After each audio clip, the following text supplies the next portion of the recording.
Welcome to Moonbase 2.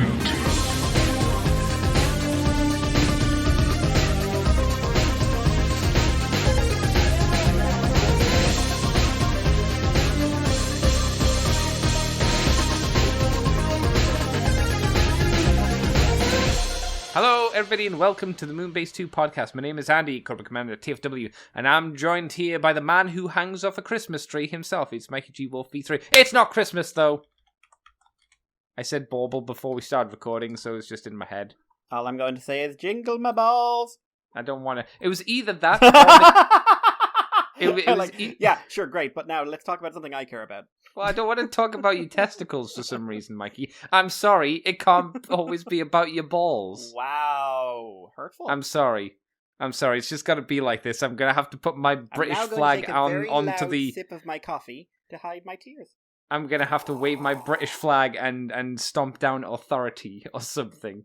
No ball talking. Testicles. I've just imagined colonialists as like a herd of Cartmans now. Hey. Just bursting into other Cartmans? people's countries, stabbing flags in the ground, going like, respect my authority.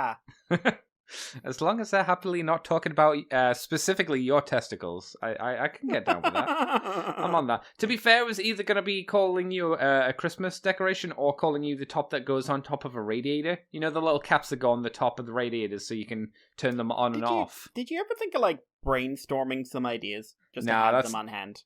No, that's too much work. You know, I have had a couple of times when I've sat on the toilet and I've thought, oh, this would be a great idea. And then an hour later, I've forgotten. I'm like, I should have written it down. Oh, well. Truly what are you gonna do? A loss to us all. What? Truly a loss to us all, your toilet ideas. What? That's great. Hey, I think there's something wrong with you if you don't come up with really solid ideas while on the toilet having a poo or a pee. It's just a thing. As a man, it's what we do. We sit down, we sit on the toilet, and we go, and clarity ensues. Have you not had that? Is that not a thing? No, that's a dude thing, Mikey. What the hell? You don't know any dudes who aren't British apart from me. Hang on, did you say I don't know any other dudes who aren't British apart from you? Yeah, basically. I know a lot of people who are British. I live in the country who are British, of Britland. who are... Yeah, that's all. You only know British people. Oh, I see what you're saying. I thought you were suggesting I didn't know any British people. No, you've never met one in your life. They're not real, Andy. They don't exist. Oh my god, am I living in a wasteland? It's quite nice if it is the case. We're here, Mikey, to talk about Transformers this week. It's Northern England, Andy. Nice, maybe a bit of a stretch. It's better than South England. Oof. Oh boy. The war begins. No, there is no war because the North is best. And that's how it is. Everybody knows it. Everybody knows it. I lived in Portsmouth. I've seen the other side of the coin. Granted, I live in Portsmouth, so it's not really a strong argument against you. No, I was going to say, it's like you lived in Portsmouth. Jesus Christ. I lived in a toilet. Yeah, exactly. We're here, Mikey, to talk about Transformers this week, as per usual. There's actually news to talk about as well, so that's nice. We're going to kick off the bucket down the hill of life, kicking off with New Age toys. They're showing off The Nest, Mirror Zombie, Candyman, and Bickle. And in that order, that was Shatterglass Bumblebee, Shatterglass Cliffjumper, Bugbite, and Hubcap. I don't know why Hubcap is Bickle. What is it to Bickle, I don't get Mikey? any of these names bar Cliffjumpers. I could get Nest, because he's kind of like the Nest colors from the movie, kind of. Is that the reference? I don't know, but like Candyman? I don't understand Candyman. Mirror Zombie. What's a Bickle? That's what I said. I have no idea what Bickle is. Mirror Zombie, I guess, could kind of maybe make sense because maybe it's a reference to when Cliffjumper has died in previous series and been a zombie. Aesthetic, the aesthetic and everything else has kind of screams zombie, and I think Shattered Glass Cliffjumper was a zombie at one point. I'm willing to buy that. Also, a Bickle is a very bad Spotify artist. Oh, wow, so that's me. I don't know if it's... Yeah, but he's terrible. There's also Travis Bickle, who was a character in Taxi Driver. Oh, okay. That might be it, because he's a car. That would, I guess, make the most sense, right? As much as sense makes anything. Sure. These are all redos of age 25 Herbie, which was the Bumblebee, and the age 26 Vanishing Point, which was Cliffjumper, which I'm sure we talked about all those many thousands of years ago when we originally saw them. They don't really seem to come with anything new. The Cliffjumper stuff comes with the Cliffjumper stuff, so he's got the water skis and a bazooka. The Bumblebee comes with the Bumblebee stuff, so he comes with the jetpack from Dinobot Island, his tiny little pistol, and a spare wheel, for the car mode. That's it. No frills, no spills. It's just exactly what they come with. It's just all new color schemes. Yeah. Maybe a new head for Hubcap? No, a new head for Hubcap. Brand new head. Yeah, but that is it. I will say Hubcap looks like a child, dressed up as Hubcap. He looks like someone who's had his toys taken away and he's not happy about it. He is grumpy. I 100% agree. He has a grumpy look. What do you think about all of these? I think some of the color schemes aren't too bad. They're quite nice. Like, the Shattered Glass Bumblebee one isn't in Shattered Glass colors, really. But no. I think it's a decent color scheme. Same with Cliffjumper, actually. I think it works. And Cliffjumper has a new face sculpt, I believe. Does he? You might be right, actually, yeah. Yeah, like, a bit more IDW Cyclonacy, and I think that works. Bugbite is fairly plain, because once again, they've made the mistake of forgetting the tampos. Yeah, I think they've only done that once, haven't they? I think it was only on the BotCon set where they did that, and they should have kept doing it. Flame Toys. Oh, Flame Toys did it. Oh, good for Flame Toys. They did the right thing. Yes. Bugbite just came into Hobby Frontline. I'm just staring at going like, I don't have any money! But really needs that. Though that purple to break up the white. It looks very plain without it. Hubcap's fine. I like I said, the head sculpt's a bit grouchy. My only real complaint is I think both Bumblebee and Bugbite needed new faces. Because that would have helped. These look like a very friendly chappy. And they don't look mean. Yeah, they don't. They just look happy or like chubby. Oh wow, so chubby. I mean, yeah, Bumblebee has a chubby face. Oh my god. So I would have liked better expressions or something a bit more in character. Yeah, I would agree. I don't think that was ever going to happen. It seems like these are just the basic repaints that, often happen, unfortunately. Although it's always nice to see when they do that extra little push into something a bit more interesting, but they clearly haven't gone that way this time round, unfortunately. Which is a shame. It's a shame.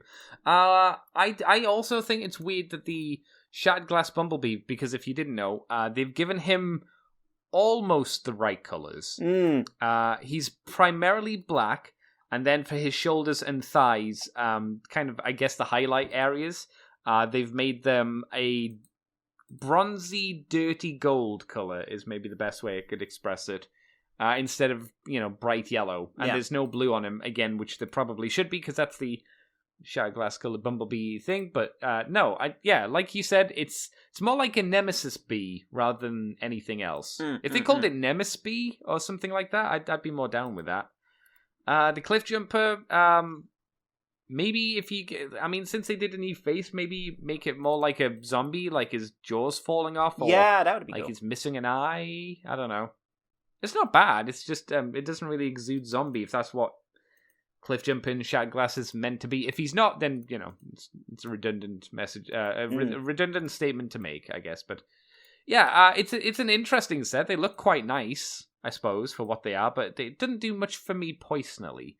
Not one of the new age things that really get my gears going, as they say. Yeah.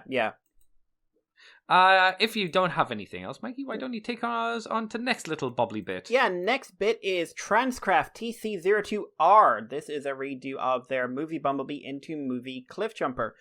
Specifically, of course, movie Bumblebee. But, so this is a bit unusual, so in terms of what's changed, the arms and legs are the same, the torso and the head are brand new.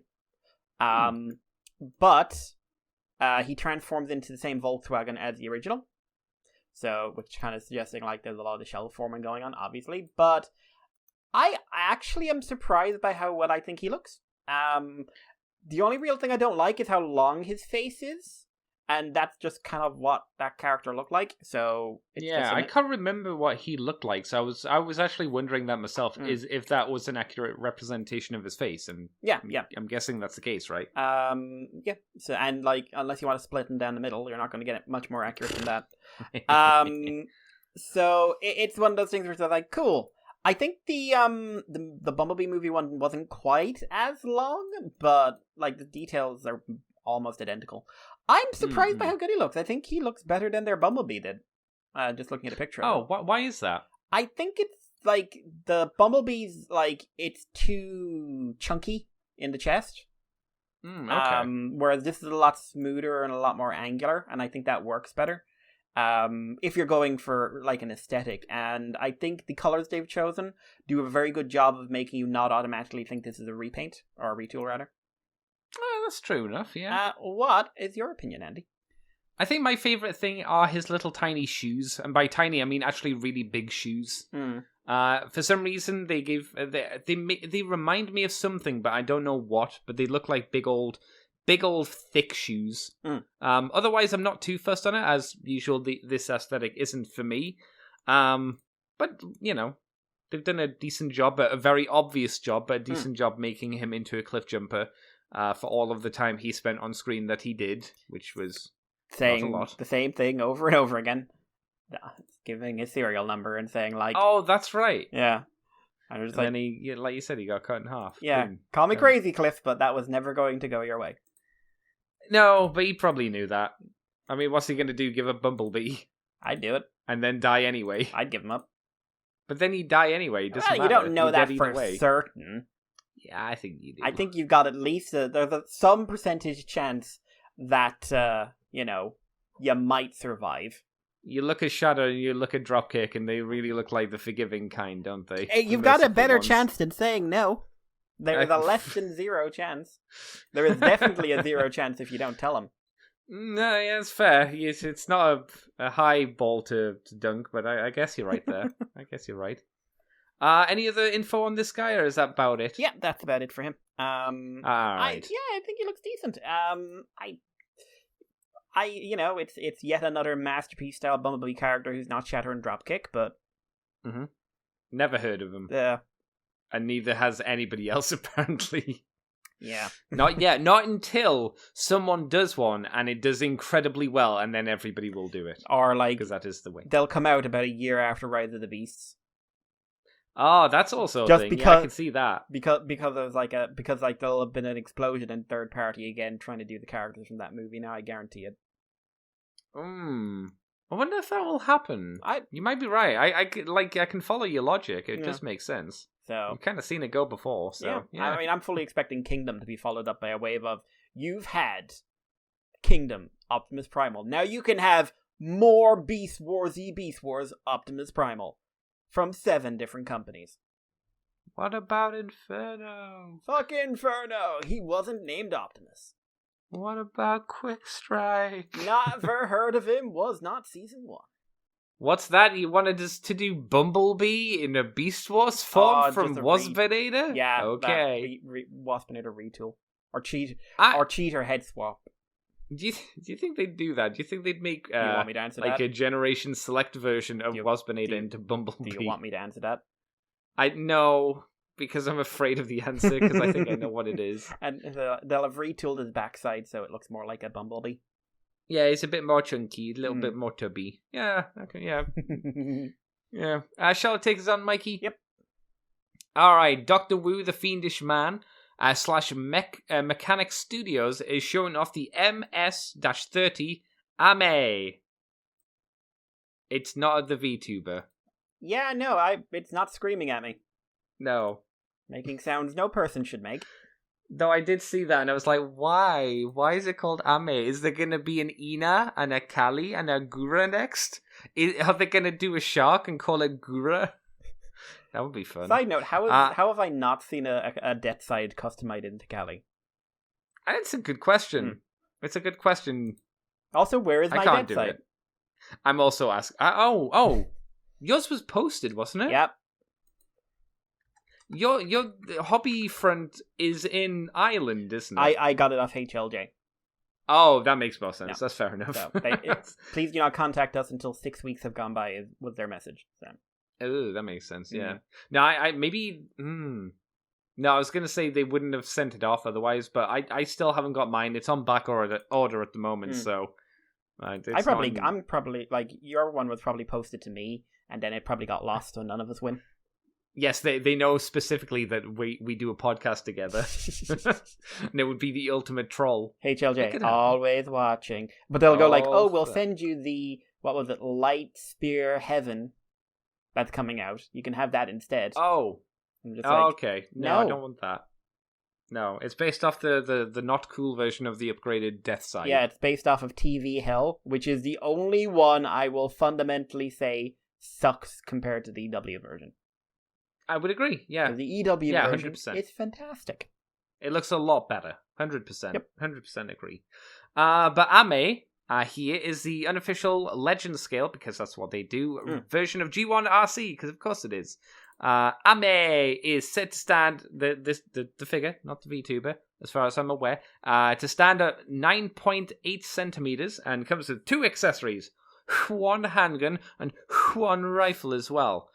Both can be stored in her robot mode, because she can hold them, and on her vehicle mode as well. And she turns into the weird thing that she always does. That's the best way to put it. She does not have the ability to remove her backpack, if you're wondering, so she has quite a lot of junk in the trunk. And tiny feet. But yeah, I didn't even notice that. She does have small feet. Very small feet. What do you think of this version, Mikey, apart from the terror of tiny feet? I don't care for it, if I'm honest. Oh, why? Because we've seen this done before, and I think we've seen it like where it looked better with some of the other companies. Not just my Iron Factory love, of course, but I don't know. This looks very unremarkable, and then I'm just looking like those feet are going to be a real problem because that is a big backpack. There was a reason why the official version of Arcee had big feet. Yeah, like they didn't look good. There was a good reason for it. No, but and also the weird thing was that backpack came off. Yeah, you had the option. Yeah, totally. But and like I don't like the face sculpt. Very blah. Also, I don't get why she's coming with an assault rifle. No, I don't remember her ever having one. Like the tiny gun. I think I've seen pictures of. I think that's the gun she used in the movie, and it's like I know I've seen like weird Bond girl shots of her like that. But I can believe that. Yeah. The assault rifle is just like I don't get. No. It doesn't even look really Cybertronian. It looks like something you get from like G.I. Joe, in my opinion. You know, it's a machine gun, but it's sort of futuristic, but not super futuristic. Yeah, it's just a random gun. Not even really. Like, what's futuristic about it? It has a weird sight at the front. That's about it. Otherwise, like you say, it's a and it will probably be painted pink, as all assault rifles are on the battlefield. If they put it, if they paint it pink and put like a white star pan over it as well, I'll let it off. I'll say, okay, that's pretty fun, like a Nerf gun. Otherwise, then if it's just pink, then no dice. I actually think I would feel happy saying that the official Kingdom / Earthrise version, to me, is better than this. I don't know how well this transforms in comparison to that. It's also on a bigger, visual look, of course. Yeah, well, that's the thing. It's bigger as well. This doesn't, at its smaller scale, this doesn't look like it's doing anything that version isn't doing. And I imagine this will be more expensive and smaller as well. I don't see what the advantage is of getting this over something else. And even then, there's probably better Arcees out there, like you say. I mean, I don't know, like. The only Arcee I'm really interested in at the moment is the Ocular Max one. But I've only ever wanted the pumpkin, the Halloween variant, which is impossible to find. It's true. I've gone looking for that so many times and just can't find it on eBay, can't find it on the boards. Like, anyone who has it is not selling it. Don't want to. Yep. It's just like, nope, mine. Here's the thing, though, Mikey. You'd get it. You keep it for a few months, and then you do what you're doing with poor girl and selling her on. I think it's important sometimes to realize that not everything has to live in your house permanently for you to respect and enjoy it. Like a relationship. God, I disagree. You can live in my house for 2 months and then I'm getting rid of you. 8 months, thank you very much. Oh my god. The relationships with Mikey. That's fine. I'm done with you. Get out of my house. You give me the money for it. You can have it. Michael, we just got married. We have children. Leave. I'm done with you. Leave. Someone Leave. else needs you. Who? Someone else. Someone else requires my seed. Now leave me. I must propagate. As Mikey sits on his massive throne of skulls. My god, he's a monster. And she's just looking at me just like, that wasn't there a minute ago. I always keep my throne of skulls close at hand. Maybe if you were looking and realized I had a throne of skulls, this wouldn't be happening. That's a fair point. You got to respect your partner's interests, whether that be a throne of skulls or not. Take an interest, people. Take an interest. Do we have anything else to say about the Arcee, Mikey? I don't think we do. No, I don't. I'm good. What about Fans Toys, Mikey? Yeah, Fans Toys have 2 figures on the way. One is a retool of the other, of course. So the first one is Fans Toys FT25 Outlander, which is a masterpiece scale trail breaker. So we've got color prototypes of this. It is cartoon accurate, whatever the hell that means when you look at the G1 cartoon designs. But so we've got pictures of it in both modes and with the other Fans Toys Autobots they've done, which is Beachcomber and Huffer and Brawl and Warpath, I believe. Basically the only episode I can ever think, and this is real, the only episode I can ever think about with Trailbreaker in it is the one where he put a force field around them before they hit the sun. I was going to say, which episode, Mikey? Because that's like whenever Trailbreaker comes in, that's the only thing he ever does. But that's it, that moment where they're about to hit the sun, and it's like, Trailbreaker, put a force field up so we don't melt, because Greg Berger wanted 2 cities. He's Sean briefly... He's briefly in More Than Meets the Eye part 2 or 3, I think, because he's hanging out with Sparkplug. No one ever hung out with hill? Sparkplug. Sparkplug. No one ever hung out with Sparkplug. Oh. Sparkplug didn't matter. Oh. That's what Spike said as well. Oh. I went to the wiki and he's in loads of episodes. I just don't remember any of them. Who's Sparkplug? Trailbreaker?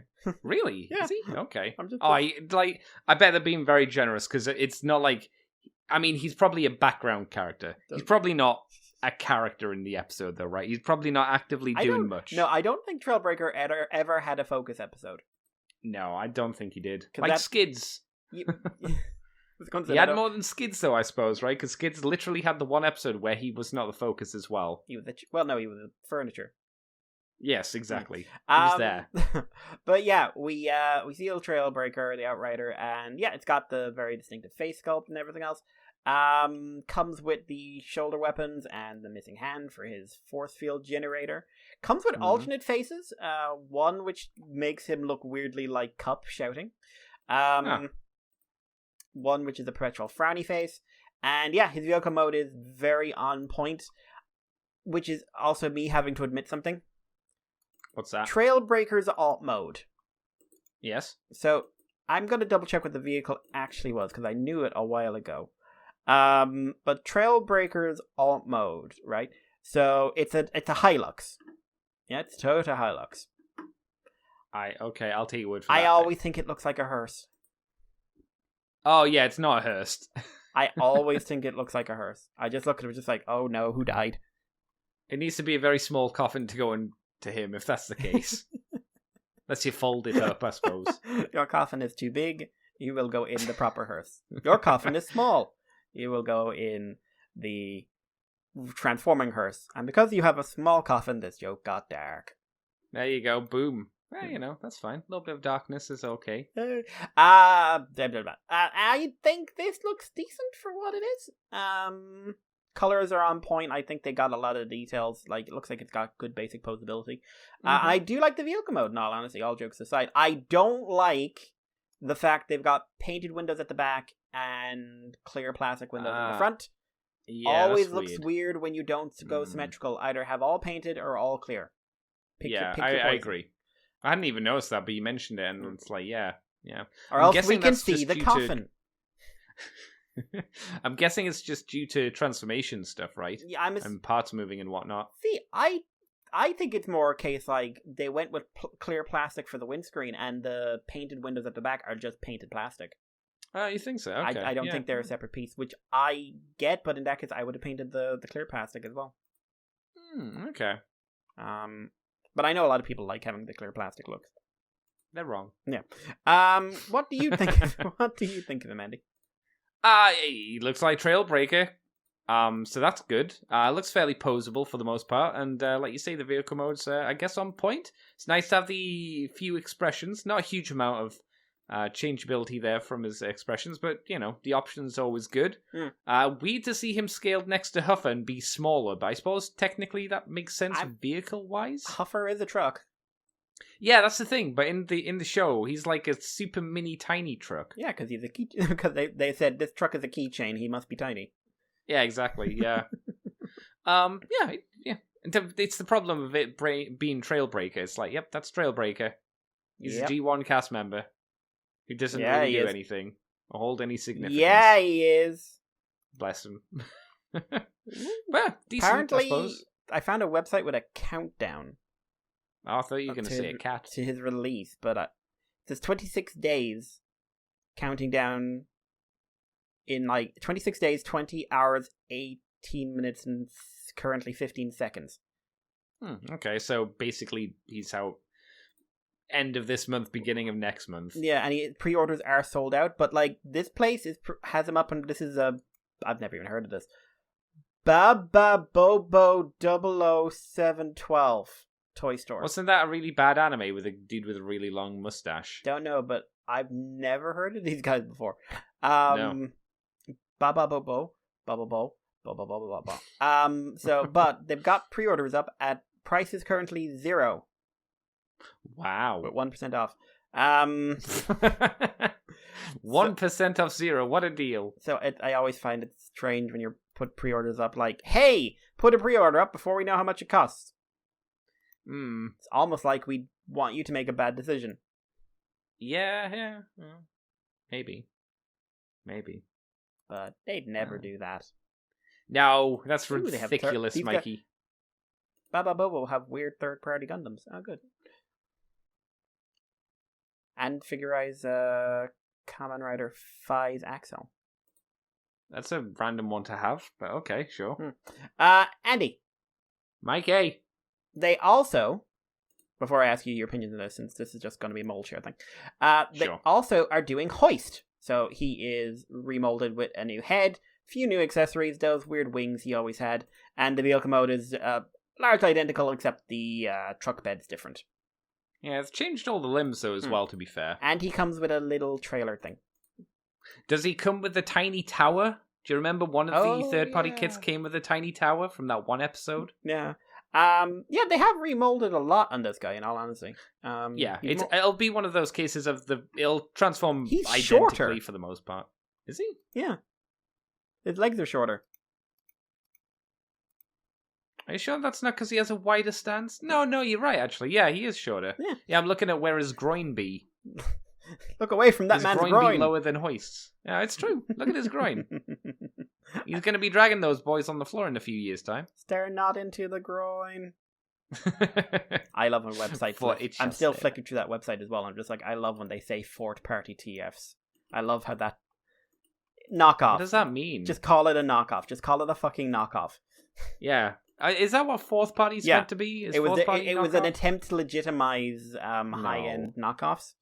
No. Yep. So third party is like, third party Transformers, but fourth party are what we call things like the really high end. Maybe they've changed the engineering kind of knockoff toy, but we don't want to call it knockoff because that has context. But that's what it is. Also, also includes stuff that isn't Transformers on this website. Like some sort of Chinese Toku toy. And Kamen Rider 5. Oh, okay. Who's listed under fourth party Transformers. Well, he does transform.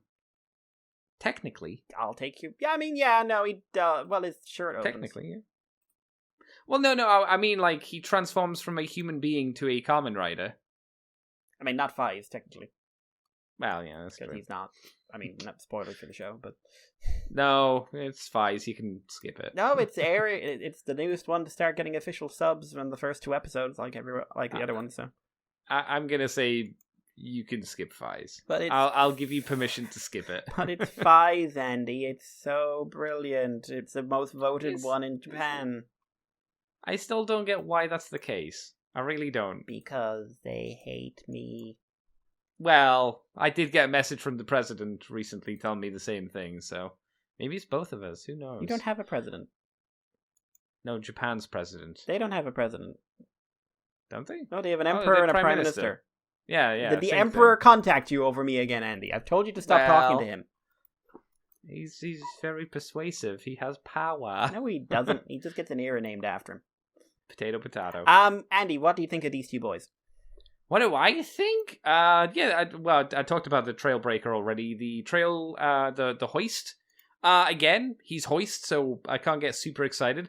I think he'll look a bit more interesting because it's Hoist, and then black versus green. Green pops a little bit more because I don't think Trailbreaker has a lot of colors to accentuate the blacks. It's just kind of floating about on his legs, on his lower body. The torso kind of vanishes a little bit. So while Hoist, while Hoist gets painted, it'll be a bit more poppy. I think visually he's a bit more interesting just because of his face design and whatnot. Cool, rock and roll. Hoist and Trail Cutter, Breaker, that guy, these guys. Yeah. In that case, Andy, take us on. Mikey, do you remember us talking about Studio Series sweeps? If I say yes, will you stop asking? Never. I'll ask it on your deathbed. Mikey, I've won. Mikey, please, you've got to tell me. Did you talk about the sweeps? I'll hold up 2 boxes. I'll say which one's which, and have my finger over the name. How have we not seen that bloody meme pic show up yet? Tell the difference between these 2 pictures. Yeah, they're the same because it is the same. It is technically a retool. Is it? Yeah. I'll need to ask you how. There is different box art image on it. For this time round, the picture of the skirt sweep in question has a gun. So what's the physical difference then, Mikey? It has a different hand. Fuck off. Which hand? The left hand is open in Scourge. Really? Yes. Pushing the boat on those molds. Have they given him a new face at least? Nope. Like maybe with an open mouth? No, that's the only change. Okay. The thing is, if they want to do a repack for a different wave, that's fine. That's very common. That's a very common thing. Like sure, yeah. But I don't know. It just is this them being cheeky? I don't know. The idea. Some people are very excited about this. An official sweep. But it's just the same figure with a new hand. I have to got a new hand. I have to admit something here. Okay. That will probably lose me some respect. I doubt I could lose any more. I don't know about you, but other people. Oh, fair enough. People who matter, Andy. Oh, that's fair. I fucking hate the sweeps. Why do you hate the sweeps? The sweeps are the laziest fucking idea Transformers has ever had in terms of we don't have the budget to make more toys for our bad guys this year. Like, because all our bad guys are being introduced in Season 3. We don't have enough characters to have in this goddamn movie. So what we're going to do, we're just going to multiply the only 2 background bad guys we could actually get in here and just say they're a bunch of dudes. And we're going to do it in a way that people are going to be fucking arguing about who these guys are for the rest of eternity. I wouldn't say it's the laziest, just on the basis that Reflector was a thing. Even and there were thousands of reflectors. Yeah, it's a reflector thing, but at least in that, in those scenes, there were 4 other Decepticons. It's the same thing. Like, they didn't have enough Decepticons versus Autobots because they didn't want to have military vehicles as good guys.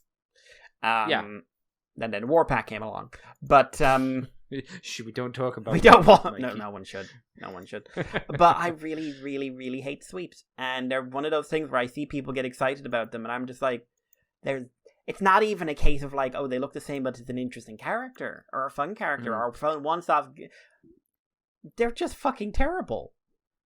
It would have been nice, definitely, if they did something with them in the show, but that would obviously mean going back to the 80s in a time machine and asking them to change things. Not really doable, as far as I know. But I agree, it would have been a more interesting idea to do something with them, and they never really did anything with them. They were, like you say, just a filler for the background. Yep. And season 3 had too much filler for the background because they used so many of the characters from the last show. They were using people who were fucking dead. Yeah, I will never forget, because it actually made me quite happy at the time, when I think it was on the Sandstorm episode, where Sandstorm and his crappy planet were introduced, and give me the bomb. Spoilers, it was then blown up. When they had Devastator, the same size as Soundwave. Yeah. That made me happy on the basis that I had the Action Master, and I could justify him being the same size by going, it's the Action Master. What about the fact in some shots he was standing next to Scrapper? That was always a fun thing, that as child me would just kind of go, ah. And then I start bleeding from my nose. Or like whatever the fuck was going on with him in Carnage in C minor.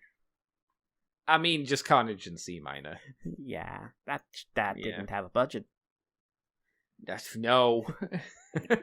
Someone sneezed and went, that'll do, there's your budget. It's like, oh. I was drawing a face and I sneezed, but this should be fine, right? It's been a long time since I watched that. Good. I should probably rewatch it at some point. I'm not really got any need to go and see it anytime or rewatch it anytime soon, but I probably should. We don't just drink. Like for me, it's a drunk watch, and we don't drink. That's true. We don't drink. Well, sometimes wish I did. I thought you were gonna. Well, sometimes glug glug glug. Oh no, the bleach again. Nah. Oh, yeah. Did you just go? Yeah. Yeah. Hey, so the sweep, he's popped up. There's next to no difference. We also got the images of Deluxe Vault and Deluxe Dark of the Moon, specifically movie Bimblebee. I don't think there's anything to say about them. Maybe Vault. What do you think about Vault? Because it's the first time we've seen Vault, isn't it? Vault, whatever the fuck his name was. That's is Bumblebee new, or is he just a retool? I don't care. In all which honesty, Bumblebee is it's it? another Bumblebee. Revenge. It's it's Revenge of the fucking Fallen. No. No. So is this guy as well, actually. But Jolt. That was it. Mm-hmm. Robot Jesus. That's him. He left such an impression. He did. Yeah. And that is not an image to judge the toy by, because that's bad packaging. No. But hey, some of you may be asking, who's Jolt? I think a lot of people be asking who Jolt be. Well, Jolt, because I think this is actually worth noting, Jolt is what happens when marketing has more power than script or direction. Where towards the end of the production of Transformers Revenge of the Fallen, the most memorable of movies of 2009, the GM said, we have this new electric car, we want it in the movie. And we want to market it. And the guy in the movie said, like, what? And they said, like, we want it in the movie. But we don't have any toys or anything to go with it. Don't care, put it in the movie. So, at the last fucking second, they brought on this little electric car onto a few shots and created a really quickly put together robot model that pops up out of nowhere in scenes where he was not there. No one interacts with until the very end, where they modified the Jetfire armor scene to have Jolt electrify. And somehow that fuses a dead Decepticon onto Optimus, heals his wounds, regrows his face masks, and gives him a power-up. Well, in terms of the movies, I think it probably makes as much sense as most of the things that happen in it, to be fair. The weird thing is, Jolt has since then, he has had a ton of toys. Yeah, I mean, I get why he's had a ton of toys, because it is a model that they can use, and they can just sell it to people. Jolt had a brand new mold in Dark of the Moon, for Christ's sake. Which also, I'm guessing it has to be with the licensing deal, doesn't well, it? I also think they're getting the most out of it. He was probably supposed to be in Dark of the Moon originally, but maybe, yeah, like because he has a big part in the Dark of the Moon comic, but that's because John was writing it and he realized that he wasn't in the movie. So, haha, John.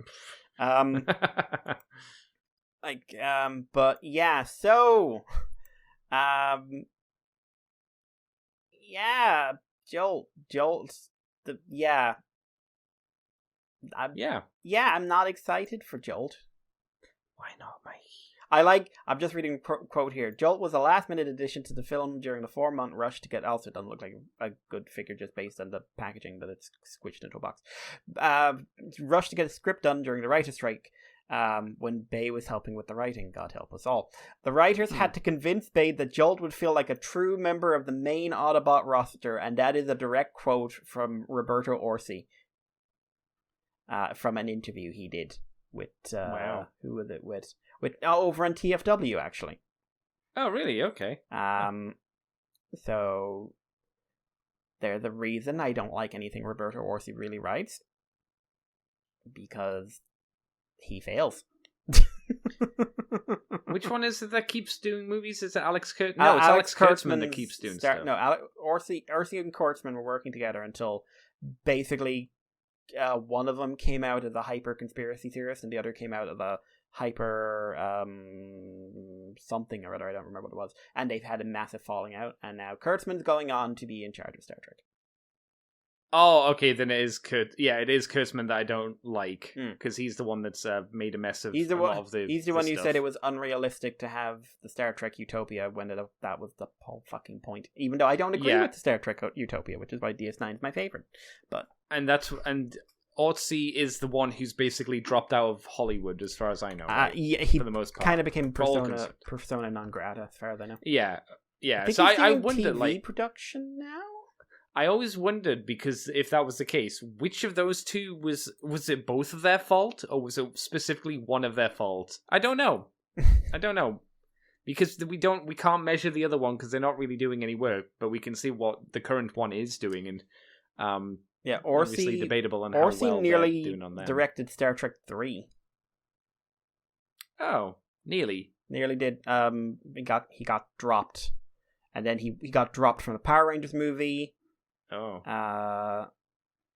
He got. I wonder if this is like because of the bad relationship with Kurt, with the other one. We'll just say maybe.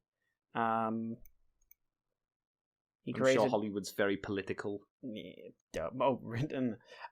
He's been hired by Sony to write a Marvel movie, which. So any idea which? Don't know, but like that was probably in like the time when Sony was basically throwing every single Marvel movie they could. At the wall. Yeah, throw all the shit at the wall. Yeah.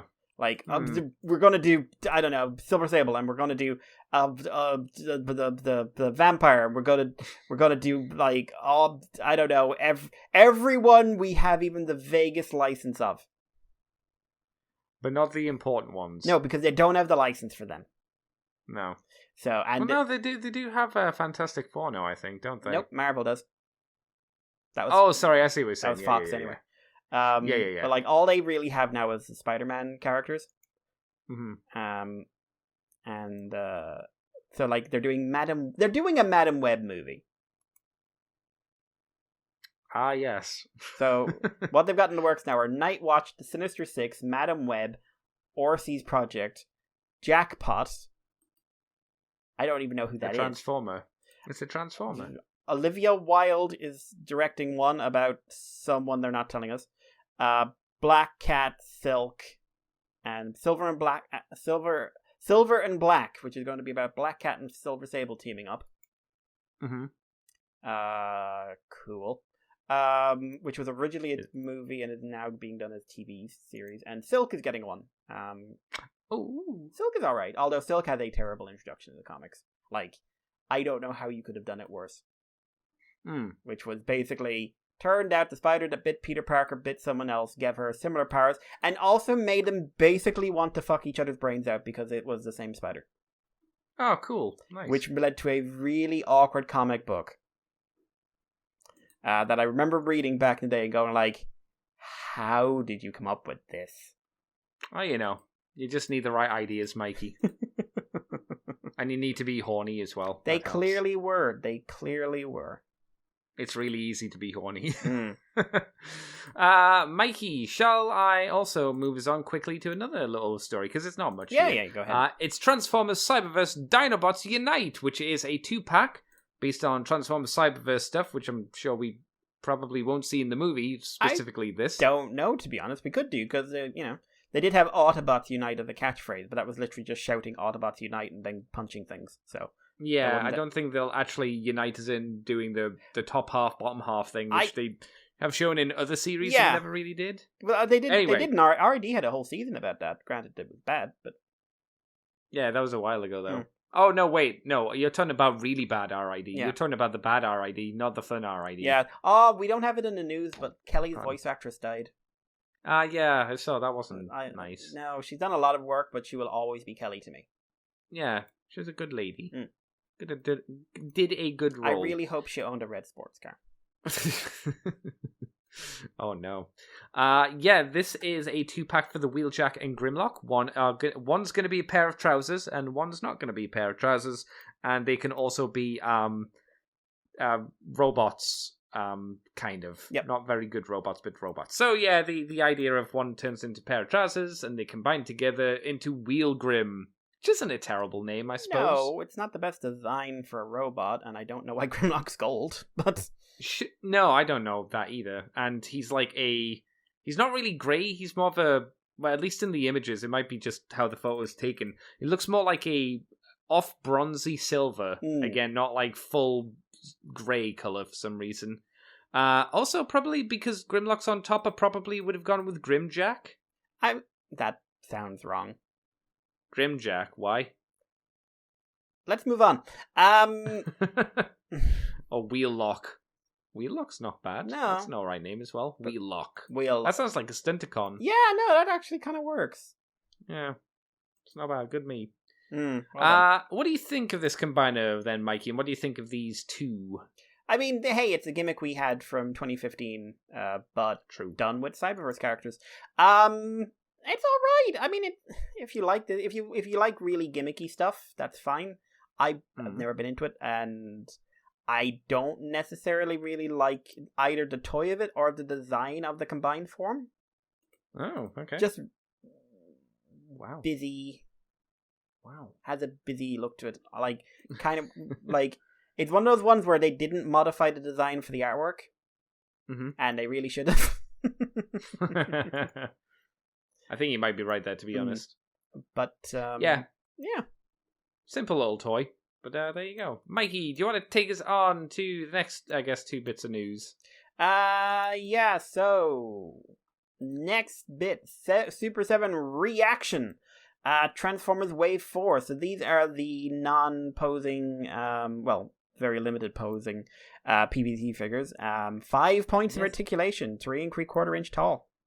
This line's been going on for years now at this point for Super 7, haven't they? They've done so many different lines from so many different franchises. And this one is specifically focused on the movie. They've done a ton, like it's insane. So we have Fallen Leader, action figure, Optimus Prime. Dead. He's dead. Dead. Jim. Dead Jim. But yeah, with open chest and matrix. Also dead. Galvatron, King Starscream, which is a Starscream with a cape and a crown, and Hot Rod. Oh my god, Hot Rod. Who is Hot Rod? Yes, yeah. So yeah, these are very simple, and if you're into them, you're into them. If you're not, you're not. Are you into them? Not particularly. I think though that these figures specifically are best displayed in card and never opened, because they don't, you can see literally everything that they do in the card. You can't really pose them anyway. I think generally, the card art on these ones, especially as we're talking about them, is really good. They're really poppy. You could hang these on your walls and they would look like quite a nice display, to be honest. Yeah, that's the only reason I would get those. Like, oh, that's neat. Stick them on the wall. Look at them as you walk into the room. Yeah, you probably wouldn't say no to the Dinobots. I would guess, Yeah, right? they'd be fine. Like any of them, like one or two. This is one of those things where I wouldn't really be looking for a character. It'd just be like, oh, cool, they're in the shop. I think these things, from my perspective, kind of drop in similar to the not Nendroids, Pop Vinyls. Yeah, but yeah, better. Yeah. They're not as aggressively shit as Pop They Vinyls. do more they than actually Pop look Vinyls. like, well, they look like the thing that they're meant to be instead of soulless blobhead versions of them. Mm. And again, they've got the really nice art display for them as well. So I think if you're gonna be that guy or girl that wants to be a Pop Vinyl person, I say to thee, nay, go for these things instead. They look better, at least in my opinion. Anything else about them, Mikey? Nah, how much would they be simple. if I wanted to buy them? $18. All right, that's not too bad. So That's acceptable. If you want them for $18, there you go. Wow. The other bit of news is that what the fuck? So Transformers Collaborative is still going strong. And have revealed the J.Balvin X Transformers J.Balvintron. What does that even mean? So I had to Google J.Balvin quite hard to find out who he was. What is it? J.Balvin is, so to editorialize, a Colombian reggae singer who looks like a bit of a prick. Oh, okay. To be honest, like by his looks, fair just play. Okay. not his looks. No, he looks normal. I mean, he has he dyes his hair, but that's fine. It's just he has the cold, soulless eye of a man who does not care about you or anything you just said. You just described me, Mikey. And you are. That's fair. There we go. So he is a musician. So this was announced over at Billboard website. Yes, I frequent there frequently. In the middle of an interview with him, who I love how they phrase it. In a small interview with singer J.Balvin, who was totally involved with this special collaboration, just like J.Balvin knew all about this. He was completely aware. This didn't surprise him in the least. Okay. What a strange thing to say. Yeah. He was totally there. It's fine. Jay, no, he signed off on it. It's fine. It's fine. Fine. Shut up. So this interview's over. Apparently he chose the colors and the name of the toy. Wow. Okay, so we know at least one thing he cannot be trusted to do, which is name his child. I named the J.Bal Small. Or some J.Balvin Small. Because this is J.Balvintron. I love Transformers since I was a kid. Dream come true. The J.Balvintron Transformers that are coming... Hang on, Transformers. Oh, yes, there's multiple in here. Are coming out a reflection of my dream toy. Are they? Ever since the proposal came to me, I had this vision in my mind. Were you high? Well. So, we get images and we get a video. This is going to be a Soundwave, a Generation 1 Soundwave, which comes with a laser beak and, of all things, the stripes. Yeah. Oh, it's not laser beak. It's supposed to be buzzsaw. And in the video... No. Yep. It's buzzsaw. Doesn't look like him. Really? It looks more like one of Rosanna's friends. I was going to say, it looks like Laserbeak, does it? Yeah. So it comes in a custom box, and is in the video they have for promotion is a stop motion video, which is him listening to J.Balvin music while doing push-ups. Because swole, Sigma male. That's how you sell toys, Mikey. Sigma male. And because every time I see something like where someone just doing random push-ups, I remember a video I saw where someone did that and then went into a really long explanation of what a Sigma male is. I bet you love that. Sitting there going like, you're all basing this off wolf behavior, and wolves don't do that. Wolves don't have Sigmas or Alphas. That is what we call a misnomer. And the guy who originally came up with the idea of alpha wolves once ran into a bookshop and started telling people, stop buying my book, it's wrong. I'm not joking. No, you've told this story before. So, he seems nice, actually. I've seen him interviewed. J.Balvin also launched a Happy Meal earlier in the year, and his own Balvin Air Jordan Hang on, what do you mean he launched a Happy Meal? Do you mean like he threw a Happy Meal at someone? Launched his own Happy Meal. What's that even mean? What's in this Happy Meal? I'm not looking up the Balvin Happy Meal. Because it will be called the J.Balvin Happy Meal. So What this does is it even mean? pre-orders are going to be up on July 13th. This is it's the cassettes. Just seeing if there's anything in there. Blah blah blah. Figure will be available exclusively on the NTWRK platform, which I hear is atrocious. What is it? So it is a mobile-first video shopping platform. Oh, cool. So you can only use it on your phone, and it's marketed as seamlessly blends entertainment and commerce. I hear their customer service is among the absolute worst you can find. Wow. Sponsored by Moonbase too. Sponsored by Moonbase too. Still haven't heard back from that letter, by the way. But, so this is going to be $70. Okay, cool. Okay. I suppose that makes sense for one of these exclusives. I'm sure. Wasn't this around the same price or a similarish price to the Linkin Park one we got however many years ago? The gold one? I think this looks more interesting. Yeah, it looks... No, you can take this as an insult if you like. It looks like a knockoff, color-wise. Yeah. Or it could have been a G2 one. Very it's 90s. It's either... Yeah, it's 100% super 90s. The only thing I'm actually against is the way that they've painted the head, with like the red on one fin, the green in the center, and then like blue-purple on the other. I would have liked a bit of symmetrical colors there. Maybe a little bit more paint on the face to make it look a little bit less cheap.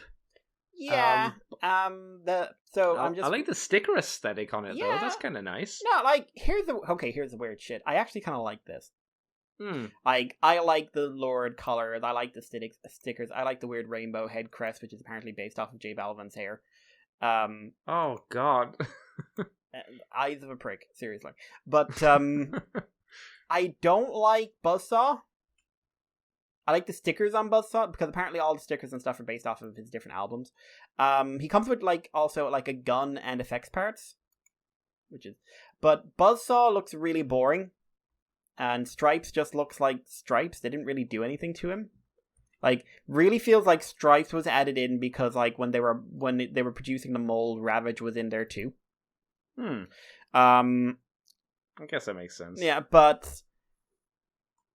I kind of weirdly like this. It's dumb as a brick, and I don't want it, but I don't think it's crazy. I don't think the price is crazy given the limited platform, limited promotion, all the various licensing you're going to have to do with Balvin promoters and everything else.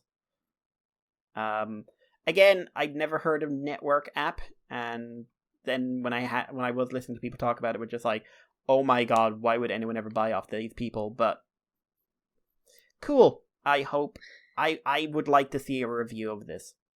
It is weird. I keep wondering why Transformers does these weird cross promotions with obscure artists, I guess, or just random musicians. Yeah, I mean, I Linkin Park. I think at least they were doing promotions with the movies and everything else, and they were doing the soundtracks. You can see the connection. J.Balvin, totally. I don't think has anything to do with Transformers. Well, there was Bathing Ape as well. That wasn't music, but that was high fashion clothes. Yeah, that's good. Which again didn't really make sense. There was where they just got contact. That was a thing where sometimes company by the sounds of it, what happens is sometimes companies are trying to do promotional stuff and they just reach out to Hasbro and say, we'll give you X amount to license this product in these colors and stuff like that. And then Hasbro gets dollar signs and it goes, ooh, money, money, money, as Mr. Krabs would do. So, which, listen, if you want to do that, do it. Sometimes, some of those Bathing Ape paint schemes on the MP Optimus were actually pretty decent. They were aggressively expensive, but the paint jobs were decent enough. Yeah, I'll never want one, because I like my kidneys where God intended. But, and you only need so many MP10s in your life. But, yeah, no, this is weird. This is weird, and I appreciate weird. Yeah. That's fair to say, yeah. Yeah, weird little story, at the very least. Shall I take us on, Mikey? Do tell. I will do the next two, so then you can do the last two. I can say, you can do, I'm saving the fun one for you. There you go. Yay, TF Nation. Yeah, Transformers Bumblebee Cyberverse Warrior Deadend has been revealed. It does not look like at least what I would think it does. To me, at least the image that we have, it looks a lot more like, oh shit, what was his name from the Technobots? Lightfoot? Yes, it is. That is what Deadend looks like. He looks like Lightfoot. Yeah, he looks like this. This is exactly what Deadend looks like. Like, this is actually, like, for a warrior, remarkably on point. Well, there you go. Yeah, because the Warriors are not the deluxe figures. Nope. We need to remember that. They usually, well, not usually. Sometimes they have a gimmick shoved into them. Sometimes they don't, if I remember. Yeah, they usually have something gimmicky to them. Sometimes it's like, hey, he's got, like, a rotating head gimmick that isn't very intrusive. And sometimes it's like, the toy is completely gimmick with arms. Yeah. I thought that was the case. I wasn't entirely sure. Sometimes they are laden with it. Sometimes they're not. Wasn't the Starscream terrible? One, it had loads. Yeah, it had absolutely. Loads of and like dude. a big problem as well is that the gimmicks were largely awful as well. Oh well, yeah. No shock. We have no idea if this guy has those things. We don't see the vehicle mode. Doesn't look like he's laden with a thing. If he does have one. Like I don't know where it would be. Yeah, and he looks like he's got the basic articulation. Yeah, he looks very basic because he is quite hollow. He's got a lot of hollow points on him, but he looks like a normal transforming toy, like we say, without any of the crap that sometimes he'd go into it. No image of the vehicle mode, though, unfortunately, and no information on the release date. But if you had any interest in him, he is available. I guess if you want to get an idea of what he might look like, if you don't find this image specifically, the one that, we're talking about on the websites on TFW, I guess just look for Deadend Cyberverse on YouTube. Do that anyway. Deadend's fantastic. Deadend's one of the best things to come out of Season 3. And actually, this toy is now wrong, because it is not in a 2-pack with Astro Train.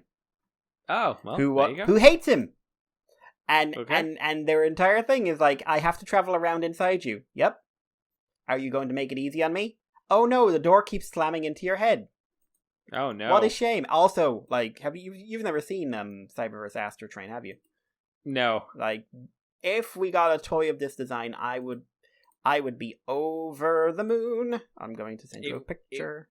It wouldn't be a deluxe, though, unfortunately. No, it would have to be like, for Astro Train, it would have to be like an Ultra, for one thing. I think they do it more in the keeping of how they probably did Lugnut. Yeah. Not Lugnut. I'd be okay with that as long as it was big.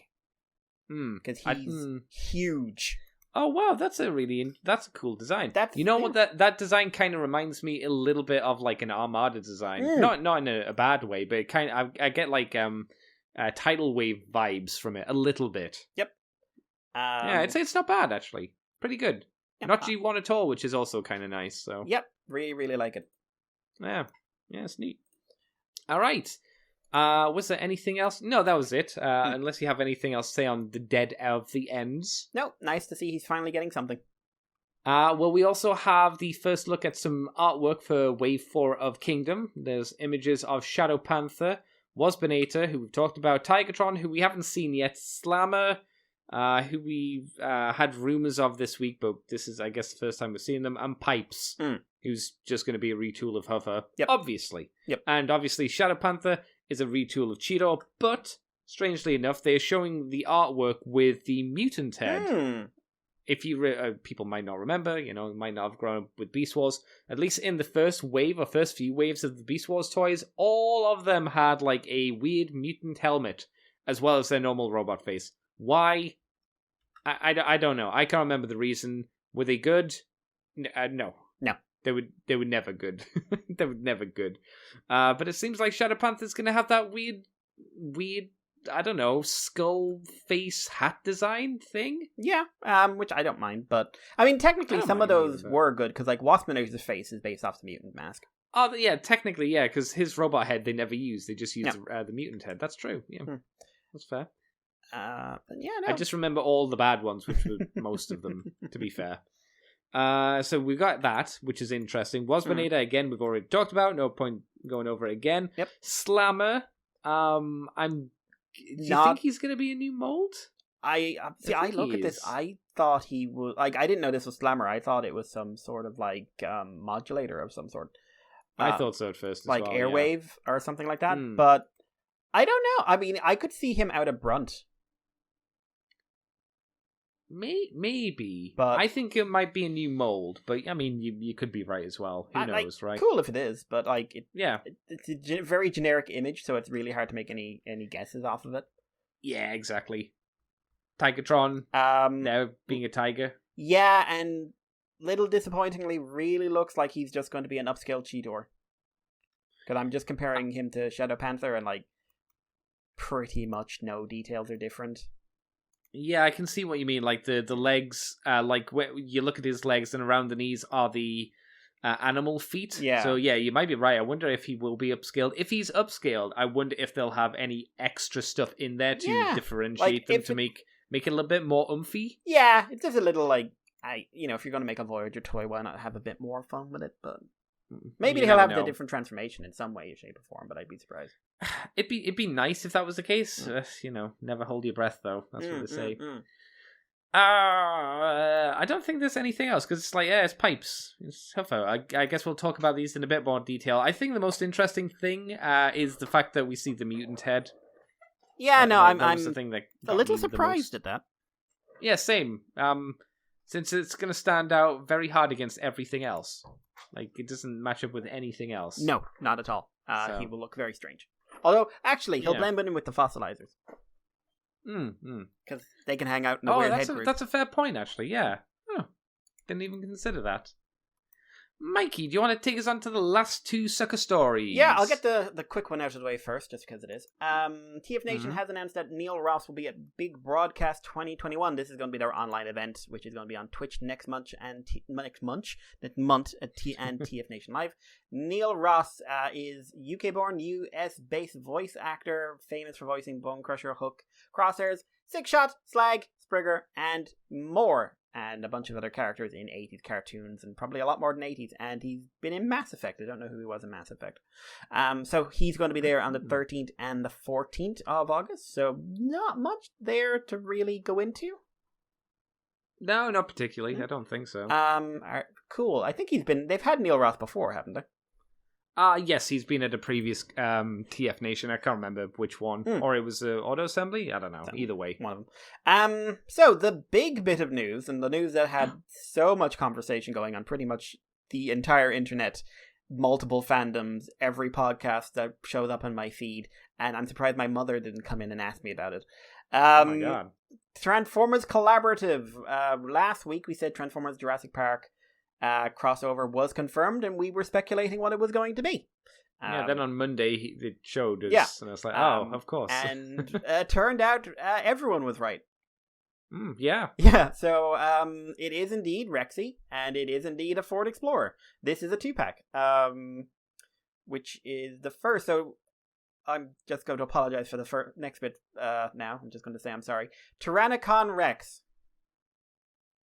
Okay, why are you apologizing? That's a terrible name. I don't... And it's better than the name that follows. Yeah, like, I don't mind Tyrannicon. I don't think it sounds awful. I don't think it works with this. I think Tyrannicon could work. Yeah. I'm sure you could make it work, but it's just like... We changed the suffix. Yeah. And the Ford Explorer is Autobot JP93. Jeep 93. You see, you string that together into just one name? Jurassic Park, right? Jurassic Park came out in the year 1993. Oh my god, that's just like its name. Yeah, this character is an Autobot. Oh my god. So I'm shocked. So they have made it Autobot JP93. What do you call them? Muldoon. It needs to be a bit more because he's Muldoon. Well, yeah. Muldoon-tron, I don't know. The promo on this is that Tyrannicon Rex, another thing wrong, I want to say Kron every time. Tyrannicon Rex is on the loose. The T-Rex and Ford Explorer from Jurassic Park are now Transformer robots. Can Autobot 93 stop her from wreaking havoc on Jurassic Park? The general thing about this is that the T-Rex has escaped and is also a robot, and JP93 works in the park and needs to wrangle it. So basically, Jurassic Park is some form of Decepticon prison. I guess. That's how I'm reading this. It sounds pretty loose in terms of an idea. I think really the idea is we want the T-Rex, we want the Jeep, we'll make them into robots. There's a story behind it. No, there's not. Come on, guys. So this is the Beast Wars Leader Class Megatron redone into Rexy from Jurassic Park, the original movie. Mm-hmm. There is some retooling. There is a new head sculpt on her robot mode, but obviously because of the shape of the T-Rex mode, they didn't really do anything there. But they do have new details, like they've painted in the eyes and like a lot of detail on the paint job. So that's her. JP93 surprised a lot of people. He's a really nice rendition of the Ford Explorer. Mm-hmm. Also, a new mold. Yeah, we've had some speculation. So I've seen some people speculate there might be a future Skids toy, which I guess would make sense looking at it. Or Red Alert, or some. No, it won't be Red Alert because we've seen Red Alert already. Not that Red Alert. Which? Red Alert from. That was Armada. That was the one going around. That's the one. A lot of people that think it follows the same engineering as the Datsun mold. Okay. I haven't handled that one, so I can't tell you. Same. So really detailed alt mode turns into a robot, like, with most of his details are taken from Robert Muldoon, but he's got sunglasses, which are more an Alan Grant thing. That hat is Muldoon's hat, though. It's not Grant's. Well, it's a weird robot-y attempt, I guess, at making that. Yeah. And he also comes with a gun based off of the shotgun from that scene where he got eaten. And in robot mode, Tyrannicon is primarily black and red, or red and black, which people are reading as being based off of the Dinobot toys, the G1 Dinobot toys. I feel that might be a bit of a stretch. Is it not just because, like, the colours work well off each other more so than anything else? I mean, I would say that's probably it. They do kind of clash a little bit with the brown. A little. But I wouldn't say not massively. too bad. Over the last couple of days, I've actually gotten way more into it.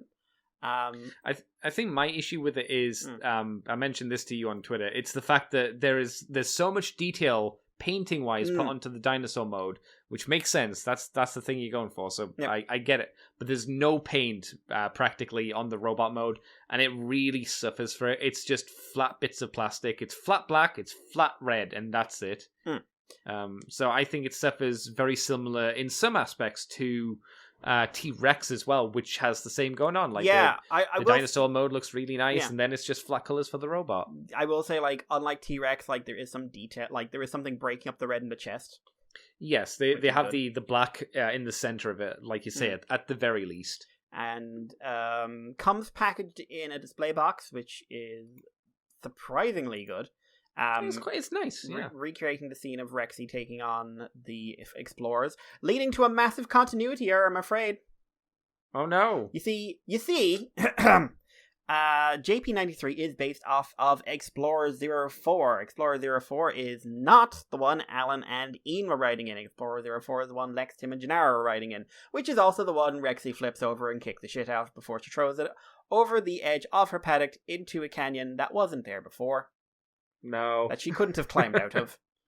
No. Because it's about 30 feet straight up. But it does look a lot better in film. It does, but my god. So, in the picture, in the display box, she's standing on a cardboard cutout of Ford Explorer 04. So this is a time-displaced clone. Oh my god. Ergo, this is the worst toy ever made. Wow. Is that what somebody said? Or is this just you having fun? Because this could easily be a thing somebody said. No, but I am planning on going onto, like, Jurassic Park Reddit and just putting the idea out there and watching them bite. Oh, Mikey. So this has gone down pretty enthusiastically on both the Transformers and Jurassic Park fandoms. Are you telling me, Mikey, although that people like dinosaurs and transforming robots? There was a very funny moment where I saw someone get really annoyed that Hasbro was making a Jurassic Park toy, and I didn't do it, but someone had to explain to them that their Transformer toys were made to a slightly different standard than Jurassic Park toys. Oh, well, that's understandable. Because you told me about how bad their Jurassic Park toys were. Atrocious. So that makes sense. Now, before I ask opinions, we have got a price. It's up on Amazon at the moment. So Amazon America, it's sold out. Amazon Canada and Amazon UK, you can still get pre-orders in, and it will these orders will ship on November 1st. Then other pre-orders are going to go up in other Hasbro Pulse and other retailers, including In-Demand Toys in the UK, and they are going to ship on December 1st. eBay scalpers have already struck. There are sets out there for $300, $400, $500, $600. Good. Don't Good. ever. This People is going will, to cost. Mikey. Yeah. Baseline price for Americans, it will cost a bit more over on this side of the pound. $105. Over here, it's £125. Which is not a small price jump. Okay, so I had a massive rant about Rodimus and the price of the toy and everything else, right? Yes. Yeah, and so I'm not saying this because of what's involved. I swear to God. But I actually get where this price is coming from. Yes, no, it does make sense. Because I actually, between me and a few other people, we actually worked out. So we've got a leader class figure. Yeah. $50, $60, depending on your retailer. You've got a deluxe class figure, so $20 to $25, depending on your part of the world. Brand new mold. So your average. So right now it's sitting about $80. Then you have the licensing for Jurassic Park. Yeah, which isn't going to be cheap. You have the licensing for Mattel, because you have to license off Jurassic Park and Mattel. So you're licensing off Universal Studios and you're licensing off the toy company. And the licensing for Ford, which we know because this is an officially licensed Ford vehicle, which, from what I understand, licensing comes out to about $10 premium per figure. So each individual license. So this is coming in at about $10 a license if you have those three. So yeah, and obviously these aren't official numbers, but I can see where you and these people, logically kind of built that from. It's not a giant box that does nothing.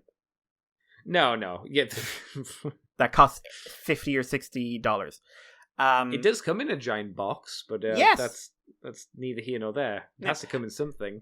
Yeah, Amazon just drives outside your house and drops it on your floor. I thought you were going to say it comes in a Safeways carrier bag. And they just sling it through your window. It comes in used loot box crates. Oh, well, it'd be more useful than the loot box. So, but yeah, anyway, I'll give my opinion in a second. Andy, what do you think of this? I generally think it's pretty good. There's some aspects to it that I'm not down with. Obviously, I mentioned I think the robot mode is a little bit boring.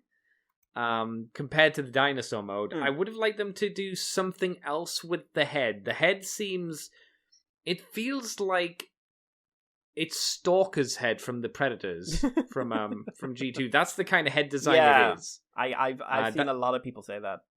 Yeah, I'm not surprised. You could pull that head off and shove it on something else. I think something more unique would have been fun, at least from my perspective. Well, maybe if JP93 is based off of Muldoon, style it after maybe Ellie or something like that.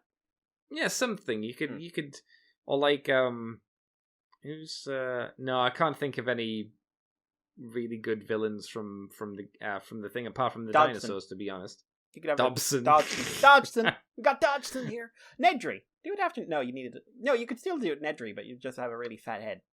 Giant porky Nedry. That'd be fun. Wayne Knight judges you because Wayne That'd be Knight great. has gotten buff. Actually, he has. He's been taking very good care of himself. But that's a shame. I like Porky Wayne. Not that we know each other again personally or anything, but the dinosaur. I would have liked something a bit different for the robot mode for that, and I think again the robot mode suffers for the Muldoon car. I think it looks great in vehicle mode. All the details really do a good job of being. Hey, do you remember this vehicle from Jurassic Park?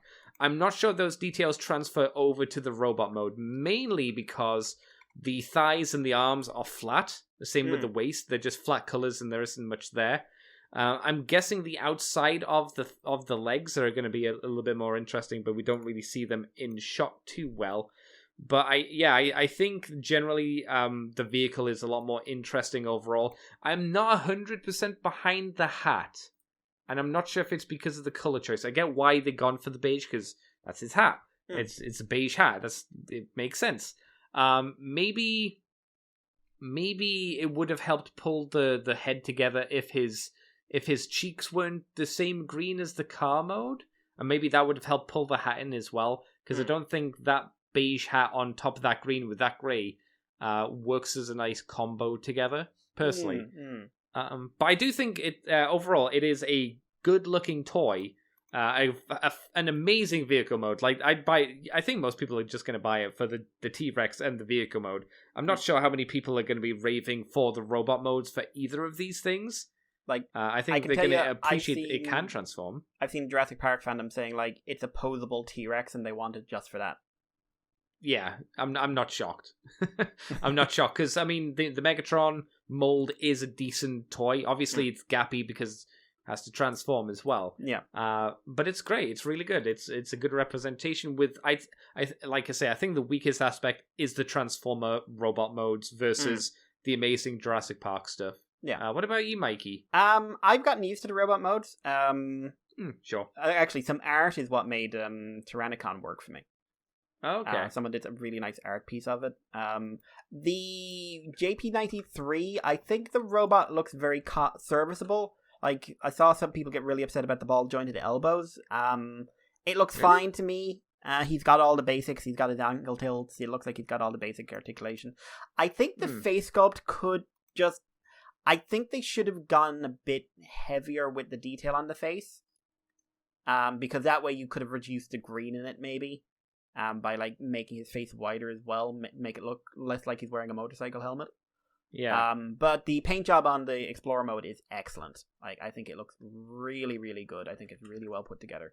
The T-Rex mode paint job, again, like, really nicely done. Good gradient. They got the stripes in there, which is something sometimes people forget to put in. And also, there's a really weird coincidence that makes this better for me. Oh, what's that? So front on, Megatron does not have, like, a full row of teeth because they want somewhere where you can put your finger in to split the jaw apart. Oh, so okay. Like a lot of dinosaur toys do this, or certainly a lot of Transformers and stuff. So like Dinobot in Kingdom Dinobot doesn't have any like teeth in the front part of his jaw, so you can get your finger in there and open them out. And so Megatron has that as well, which means this T-Rex has a big gap in her teeth. Is this on the top jaw or on the bottom jaw? Top jaw. Oh, I see what you're saying. Yeah. Rexy has a gap in her teeth. Mm-hmm. No, I mean, Rexy actually has a gap in her teeth. Okay. Because, do you remember the scene where her head came flying through the top of the car? Where it broke the glass. Yes. Wasn't supposed to do that. No. That glass was supposed to hold up. Yeah, and that's why it was great, because the kids almost shit themselves, because it wasn't meant to do that. Yeah. And if you look carefully, you'll notice something pinging off and flinging into the distance. Okay. One of the teeth of the robot broke off. Oh, I never noticed that. I never noticed the teeth fly off. Yeah. So and they never fixed it. So every time you see the actual robot for the rest of the scenes, there's this diastema. There's this little gap in the front of the teeth. Wasn't there on the CG model, I believe, but was there. But when they brought her back for Jurassic World, they decided what they'd do. They'd actually keep the gap and make it look like she permanently lost her teeth. Yeah, continuity. That's not a bad idea. Kind of falls apart because T-Rex could regrow its teeth, but that's it. I appreciate the effort. I think more people would bitch if that wasn't the case, because I don't think many people know, because I didn't know that they could regrow the teeth. So, but which means like this gap that Megatron has is in like exactly the right place to be the two Rexy broke off trying to eat small children. So like I shouldn't be as happy about this weird coincidence, but I am. I want this very badly. I actually want two, and I know I can never get two, but I really want to I never want this because I really like that display box. Mm-hmm. And I'd love to have one to display and one to just stick up on a shelf and gaze at. With awe. But I think this is like a really well done set. I'm so glad it's not just me as well, and how many people seem really excited about this. And then that one person who said there's no excitement in them for Jurassic Park, but sure, this looks alright. And I'm just like, what's it like being a homunculus? Is it fun? And I really, really liked how this turned out. And I'm just glad that this turned out well, because the collaborative have been weirdly effective. And it would have been a shame if Jurassic Park had sort of been the odd man out, because it's when you actually think back in it, like, I was thinking about it there yesterday. Collaborative is something I should be making fun of, but every figure has worked. It's because it feels like it's something different from Transformers, which is, again, something that we usually say, please do something different. Yeah. This is different. It may not always land as that looks amazing, but at least you can look at something and go, oh, well, it's not just Optimus Prime or it's Bumblebee. It's Ectotron. Okay, yeah. Again, I think the vehicle mode is clearly the focus, and the robot mode is a little bit on the boring side. Same for the DeLorean, but each time they are distinct. Yeah, you put them up against their original molds, and you go, "Oh no, there's been a decent effort here to make them look different." Like, I don't love it, but Expanse, they put a lot of work into him. Which one was Expanse? The X-Men one. Oh yeah. Agreed. A lot of work, but no, thank you. Like the worst one was the Top Gun one. Oh yeah, that was just bad. was just feels like it was designed by someone who wasn't part of the normal team or something like that. That, and it looked cheap. It looked see-through-y. Yeah, which didn't help. But I will say, like, JP93 looks way better than that as the next original mold. Yeah. But I would like them to get more uses out of this. I'd also like this to get a retool. Like, I saw some people go, like, why wasn't it the Wrangler? And I was just like, there's another license they'd have to get. Well, also because, like, this is the iconic car. Yeah, this is the scene. This is one of the most famous entrance scenes in cinematic history. Yeah, it's like, come on. Like, there's no way nothing wrong with the Wrangler, but you compare the two and it's like, which is the vehicle that people think of when they think Jurassic Park? Yeah. I'd be surprised if people originally thought the Wrangler. Yeah, no. Versus this. This is like such an important scene in the film, and it's an important vehicle, and it's like the vehicle you spend the most time with, because you're sitting in there watching this park fail in front of the eyes of everyone because nothing's showing up until they find a half-dying dinosaur in grass and escape and break into a pen they shouldn't have been able to break into. But yeah, no, I am very pleased with how this turned out, and I'm just, come on, December, please. Yeah. Now, please. Now. Mine. When are you going to put in a pre-order? Because it would be really bad for you to miss out on the opportunity to get one. Well, I am selling some stuff this week, including Nicey, which is why Andy was bemoaning me earlier on. It's terrible. It's not terrible. I loved her. She's fantastic. She's one of the best figures I bought in ages. Now you're going to sell her. No, because my moment is done. Our moment together is past. It's important to know when sometimes a relationship, it doesn't end badly. It's not a bad breakup. There's much appreciation. There's much love. But, maybe she needs to do something else with her life than sit in my house. Maybe she needs to go and get a damn job. I feel bad for her. You can have her if you want. Don't have the money. Yeah, no, you don't. Because, holy crap, I'm selling her cheap and she sells for crazy prices. Yeah, she's expensive. Yeah, but, by the way, I'm selling Nicey if anyone wants her. She's a really good toy. But once once I've sold something, I'm putting the pre-order in, basically. Just to have that bit of cash to fall back on. And then somehow sell a bunch of other stuff to try and get hold of enough money to do caucus and not bankrupt myself. Yay. And pay for a bunch of kits that are on pre-order. Yay. Okay, well, you need to prioritize, I think, at the very least. Yeah. So, do you have any other thoughts on these two? Not particularly. I guess I look forward to seeing what they do for the next crossover, because I don't know where you go from there. Because I think Jurassic Park's the one that everybody fucking called. As soon as you saw Megatron, you said it, everybody said it. It's like, when's the Jurassic Park one? We've had it. So what's the next thing? Yeah. What's the next thing? Well, like, everyone's going now, like, are we getting a blue out of Kingdom Dinobot? And I'm just like, no, don't do blue. Do those weird tiger raptors from the Lost World. Just don't do anything do Alan! Related to go. Alan. Yeah, I'm still disappointed that World is still considered the high. Well, I mean, it isn't considered. It is a higher grossing film than Jurassic Park 1, and that saddens me because it's a worse film. Yes, but like everything's the worst film. Jurassic Park's one of the best movies ever made, and I will fight people in the street about that. But no, you don't get an opinion, Mr. Independence Day. You don't get an opinion. What do you mean, Mr. Independence Day? Shut up. It's amazing. What? Amazing film. Yeah, it is. No one's arguing. Well, how much did I don't think there's anyone arguing with you there. Oh, Should people have. Paleontologists do with me because they like overinvest in the hype and also go like, why doesn't everything have feathers? And I'm just like, it's a fucking movie. Because it was made in the fucking 90s. And that's a T-Rex walking around in 1993. We have bigger concerns. So Jurassic Park made 1.034 billion, and Jurassic World made 1.6 billion. Yeah. Jurassic Park is a much better film, even if I have a great fondness for Jurassic World, because I really do. I enjoy that movie every time I watch it. It's just, it is a modern summer blockbuster movie of craziness and a big dinosaur fight at the end. Jurassic Park is like genre defining. Fiendish Doctor Wu, the original Fiendish Doctor Wu. When he wasn't so fiendish, he's just a dude. Yeah, but little did we know. Yeah, exactly. Things change, man. Do we have any other news, Mr. Mikey, or are we done then? I think that's it. What have you done for fun then this week, Mr. Mikey, apart from trying to sell your wares? Sell my wares. Yeah. So I finished building Machine Dramon. How is it? Been meaning to take pictures, but I haven't actually had the chance. Really fun build. There's some rubber wire bits in there that some people have expressed frustration with. I didn't have any real problems with them, but what's the frustration with them? They're those ones that are like metal wire, run them through like the neck and the tail. Oh, okay. And like you have to go through each segment and blah blah blah, and then you have to trim them to the right length. Right.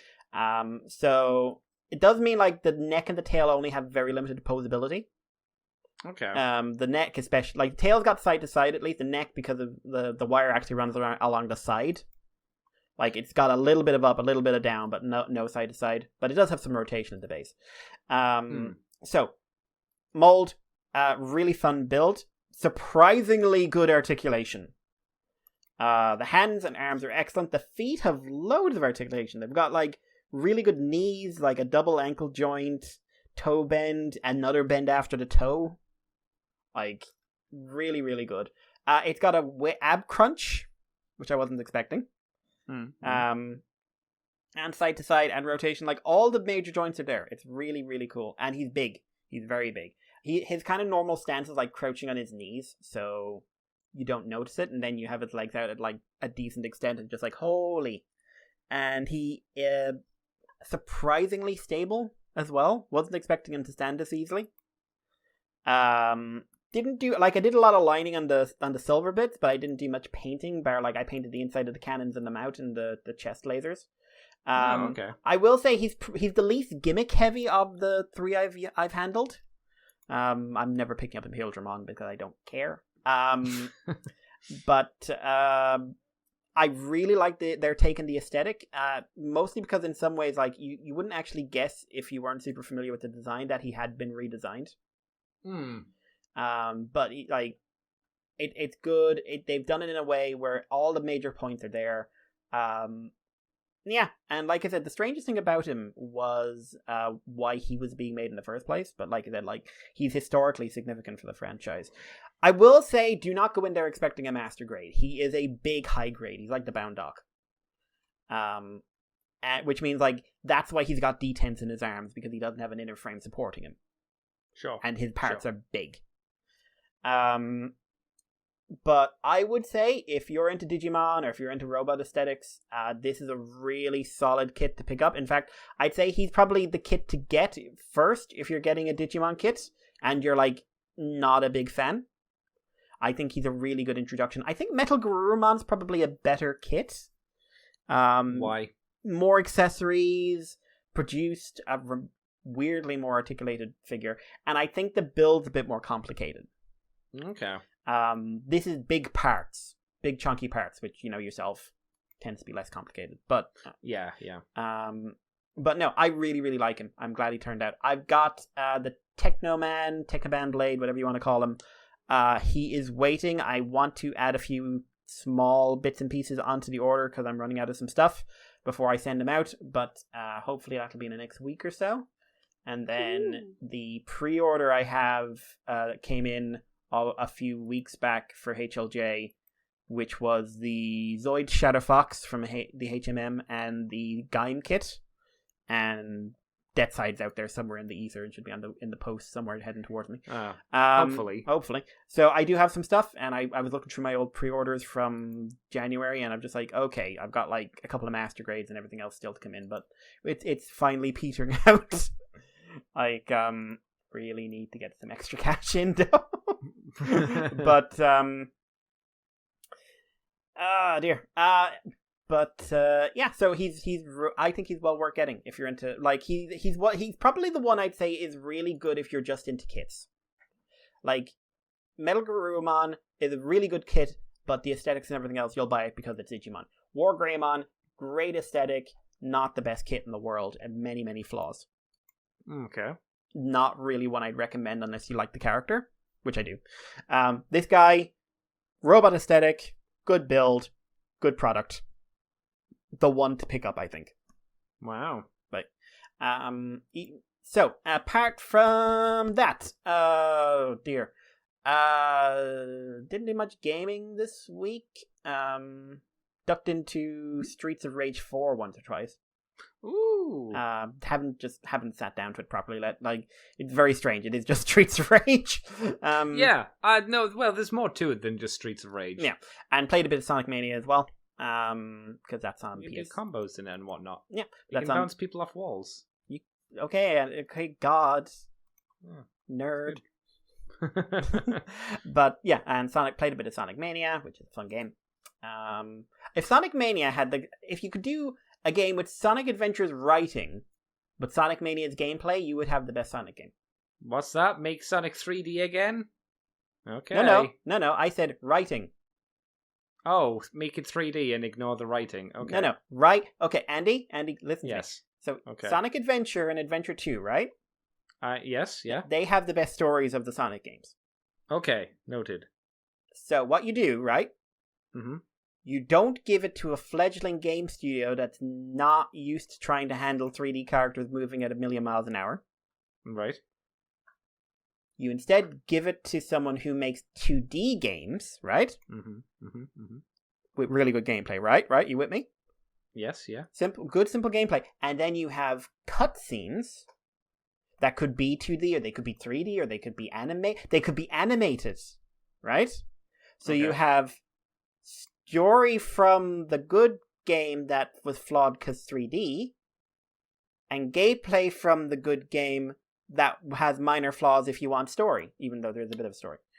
So you have story from Adventure and gameplay from 2D Mania. Oh, I think I get it. Cheapened 3D. Got it. I hate you, and I hate everyone who thinks like you, which is the Team Sonic team. I was going to say, that's Team Sonic. That's how it is. It's like, yep, that's how it is. But that's a really good game. That's really fun. Yeah, it's depressing how, like, a fan-made game effectively beat out the company, and the company went, oh, can we just buy this off you? And then okay. Ignored success when we're doing the next one because we're going back to 3D. Just like, yeah. I'm sure there's a way of getting that speed engine to work in 3D, but by God, Team Sonic are not the people to do it. Yeah, no. Or we could just give Shadow a gun. Because he's the ultimate life form and needs a gun. That's right. He shoots Guns lasers from his hands, but he needs a gun. Well, you get tired when you shoot lasers from your hands. Where's the energy come from? It comes from him. How can he be an edgelord if he has not a gun? That's another good point. Like that Green Lantern who they gave a gun and a terrorist master. Oh. That's... That was awkward because they didn't intend it to look like that. And it was just like... Okay, you're going for mask, but it really looks like he's wearing a mask that says he's about to do something awful. No. And you gave him a gun because he had a really weird line about, like, well, the lantern can run out, so I'll have a gun. Which is true. Yeah. But given the climate of 2011, it was not a wise move to make. And why would you just... Well, then why is he a Green... Why are they a Green Lantern at that point? If they're just a dude with a gun. He was also, I think he was like a... Of course he was, because it was DC. It was like kids from the streets with a bad rap. So you give him a gun. And a balaclava. That sounds like kind of unpleasant stereotyping. Especially considering his background in the comics. Oh. Which I won't go into because I actually think they saved him in Rebirth. They wrote him quite well. But, oh boy. Dear, DC, sensitive to the worldwide environment as always. Apart from that, I started watching Godzilla Singular Point. Is that not the show you've been watching? I was watching with unofficial really bad subs. The worst subs I've seen in a long time, so I stopped. That's right, because you said it was difficult because it was very scientific and reading bad translations made hard science difficult to comprehend, right? Basically, you had hard science, and then you had translations that were not using grammar. That's right, So it's like reading Google Translate at times. But, so, anyway, Godzilla Singular Point, only a couple of episodes in. It does make more sense. My god, did this guy like his quantum physics. Yeah, I mean, you got that even from the bad stuff. Oh my, before. and like, this is something where I think I'll probably have to watch the dub at some point just to make sure I get what's going on. Okay. Apparently the dub is directed and stars Johnny Young Bosch as well, so. And he's a very good English voice actor. Johnny Young Bosch is someone I'm always happy to hear perform in an anime because the guy can act. And if he's directing it, cool, because he'll direct himself to do a good job. Okay. Seriously, I don't hate dubs because they're not in Japanese. I hate dubs because the voice direction's atrocious. In general, there are exceptions. Few and far between. Yeah, so for anyone who doesn't remember, basic story is set in 2030s. Something strange is going on in a building. They find some music being played out of a speakerphone, and then it turns out that music is kind of being generated by a giant Godzilla skeleton. And then a bunch of monsters start showing up associated with a red dust and a particle that should not exist. So I hopefully will have this watched all the way through by next week, and I can give an opinion. The animation is still stellar. It's Studio Orange, which basically translates into the best Japanese CG animation out there. Well, that's not done by WIT, because WIT did Vivi. And the actual, I think it's Studio Bones who are doing the 2D animation, and they're very good. They're very, very good. So yeah, really great looking series. Early days, I won't give an opinion on anything yet, but looking into it. And I've started Fate Grand Order. Wow. Did mean to get into the Monogatari's I haven't seen, catch up on those, but just one of those weeks. I'm behind on so much, actually, but in terms of actual jobs to do, but I hopefully will get started on those as well this week. But Fate Grand Order, I watched episode 0 and episode 1, and yeah, I'm interested. I'm very interested, actually. So I know just enough about the Fate series not to feel lost by the concept of the servants and the heroic spirits, like just through osmosis. But there's a weird thing, and I actually looked up why this was, in that they seem to be starting at the end of a story, and that's because the game had like 7 arcs, and they asked people what was your favorite one, and they said the last one, so they made the anime out of the last one. And and there are 2 movies. The First Order is the first arc, but it's really truncated. And then the latest movie, the Camelot one, is the arc that takes place before the series that you're watching. Yeah, and the series came first, and the movies that came after. No. First Order came first, then Babylon came out, then the Camelot movie came out. Okay. And there's one more movie coming out, which is the last arc. Okay. But basically there were 6. What I might do then, since I'm only 1 episode in, I might stop and go back and watch Grand Order.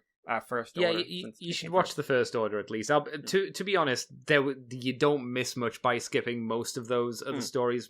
Most of them are pretty bad. There's a reason why Babylonia is the best one, because it's actually got some interesting writing to it rather than just... I like, just with an episode 0 and episode 1, I'm already interested in the writing. Also, episode 0 ends with a bunch of clips that I thought were from the season, and they're not. They're from the other... the arcs we skipped. Yes, exactly, yeah. So basic stories, as much as I can read at the moment, is that in 2017, the world is going to end, humanity is going to go extinct because the Mage King Solomon is going to fuck us all over.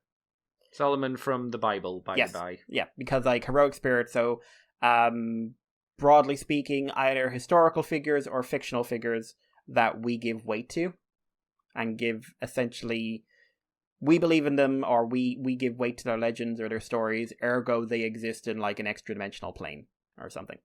Like Kind of. I'm early. It's a simplistic version of doing it. It's easier saying that than explaining. Because if you go into the whole explanation of it, it's just it turns into a 30-minute YouTube video explaining how servants exist, etc., etc. It's not worth it. Wait until I've caught up on more of the franchise, please. So we're coming in basically at the end of the story where a master who Fujiwara, I think his name is, and Mash, who is a pink-haired girl, and her fox friend are being sent back in time to basically rewrite history or fix, because he sent the Grail back, which we haven't really gone into yet, but Solomon sent the Grail back in time to fuck things over. There are 7 of these singularity points. They've gone back and fixed 6. This is their 7th one, which is in Mesopotamia. Yes. And they go back, and very quickly it all goes to hell, and they're attacked by demon dogs. And one of the big things is that, unlike the other times they've gone to, this is the age where gods and monsters were very openly living amongst us. Mm-hmm. And which is demonstrated by them getting attacked by monsters in the first 5 seconds, and gods being an issue, like, by the end of the first episode. So that seems like it could be quite interesting. We meet several characters. One, an unnamed woman who lands on him from the sky and then blows up a bunch of monster cat dog things. Yep. And also Enkidu, and I spent the entire time just going Gilgamesh and Enkidu at Uruk. At Tanagra on the ocean. When the walls fell. His arms open. I'll say this: you get a lot more out of Fate if you already know about these historical characters. Like if you know about the journey of Gilgamesh and Enkidu, then you get a lot more out of their relationship because you already know the backstory. Yeah. So it's just set up so far. But action scenes. Episode 0 has an action scene within the first 30 seconds, and episode 1 has 2 major ones. This is Cloverworks. Holy crap. They do good work, don't they? Like, the worst thing is, like, for a distance shot, they use CG models for some of the monsters. Yes, yeah, Ufotable do good work. Yeah, Ufotable. I said Cloverworks, I meant Ufotable. But they're not like CG artists. They're 2D artists, or 2D computer animation rather. But they do really good 2D, and like the 3D is there when they need to just like, okay, these need to fill out the background before we get into the close shots. Wow, if you've never seen a Ufotable production, and I've seen a few over the years, you owe it to yourself to just look for a fight scene, even if you're not interested in the show. Look for something. Look for a compilation of action scenes. Look for like a 5-minute action scene from a random episode. What they do visually is nuts. Like, I love there are so many like brilliant 2D animation studios just raring to go in Japan at the moment. And like especially now they've started to incorporate 3D in a way that doesn't take away from the 2D. Yeah. And then you have the guys animating our stuff. There's hey Netflix. I mean, hey it's hey Polygon. To be fair, there's the guys that are doing Castlevania, and they do good work. Yeah, but for the most part, I was really thinking about Polygon. I get that animation generally is super expensive to do, but there is a distinct difference between generally the stuff that Japan gets and the stuff that we get in the West. It's a different culture. Generally, it's absolute different culture. Like absolute, like what animation even is different. So yeah, I will definitely be watching the rest of this. I'm really interested to see how it goes. It looks very long as well. I wasn't expecting it to be as long as it looks to be. There's 25 episodes, I think. 24, 25. Yeah, so I'm going to check that out, and then I'll, before I continue, I'll probably go and watch the movie, just so if in case there's anything that might be referenced, that's just so I have the references. They, also, I didn't know this, they did the Demon Slayer movie. Yes. So I lost a little bit of interest in Demon Slayer. But I they also animated Demon Slayer, which is a fucking gorgeous show. I just found the story a bit weak at the end. But I will weak all the way through, to be fair. I like the first 10 episodes a lot in terms of the story. Like, I really like the story, and then it just becomes like, then the show. Okay, we're doing a training arc. Oh no. Yeah, it's a shonen show. Yeah, for sure. Like conventions of the genre and the structure basically means that if you can do better, they won't let you. Or you could be Bleach, where he tried to end the thing over and over again because he came to hate it. Yep. But they wouldn't let him, so he made worse and worse and worse stories. Yeah. But no, I'm really interested to see where that goes. So there you go, Andy. Years of nagging me. I'm finally checking out Fate. Yeah. And you know why I hadn't watched? I'm going to admit this right now. I kept forgetting. I thought you had, which is why I kept telling you to watch it, because I was like, you probably forgot. Yeah, I had other things in my mind. Yeah. Oh no, they're doing a Tsukihime movie. Oh god. That's not I'm interested enough to watch that.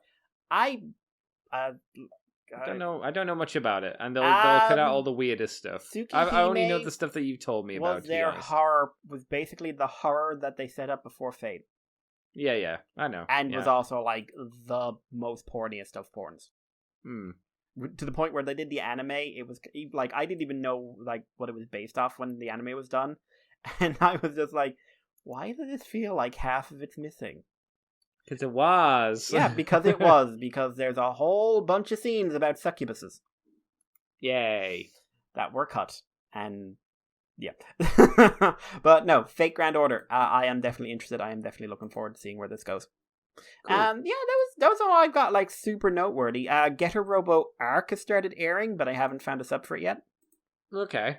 Which I will go over in detail, like, when I've actually seen it. But, Andy, what about you?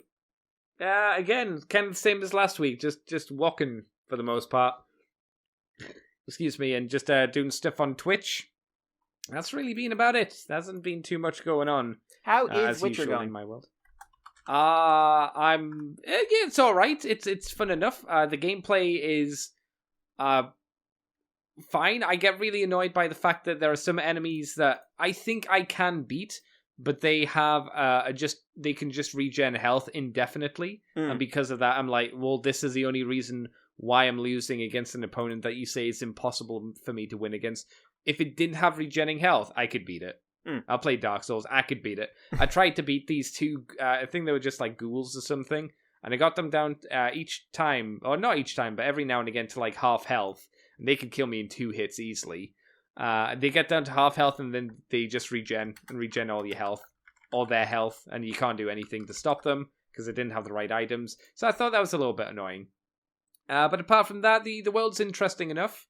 I kind of wish you and I have talked about it off recording and whatnot. And, you've said that they never really explained what's happened in the past of the other games, which I think is a little bit of a shame. And I think it's something they maybe should have had one random NPC that you don't have to talk to tell you. You know, so you could be like, this is what happened. This is what this is. This is what happened in the first game. This is who Ciri is, etc., etc., etc., rather than it just going, you know the game. I'm like, no, I don't. What's happening? I don't know. I was happy to hear Charles Dance was in it. I was like, oh, that's Charles Dance. He's got a great voice. I do like Charles Dance. Charles Dance, in his most amazing role, of course, was from The Last Action Hero as the villain in that. Was he? Oh, yeah, I was going to say, like, is he a villain? No, I was thinking of Ian McKellen as Death. Yeah, no. No. Wrong guy. He had the weird changey eyeballs for some reason. Yeah. I still can't believe he was in that movie, in Last Action Hero. Like, Dance has been in a lot. Charles Dance is a fascinating career, because Charles Dance is a career where, like, Ian McKellen shows up in these shit, in this kind of like movies, and Last Action Heroes and shit. It's wonderful, but he you know, he shows up in those kind of movies because he wants to, and he's a theatrical actor who loves being in weird stuff. Charles Dance is someone who follows a paycheck.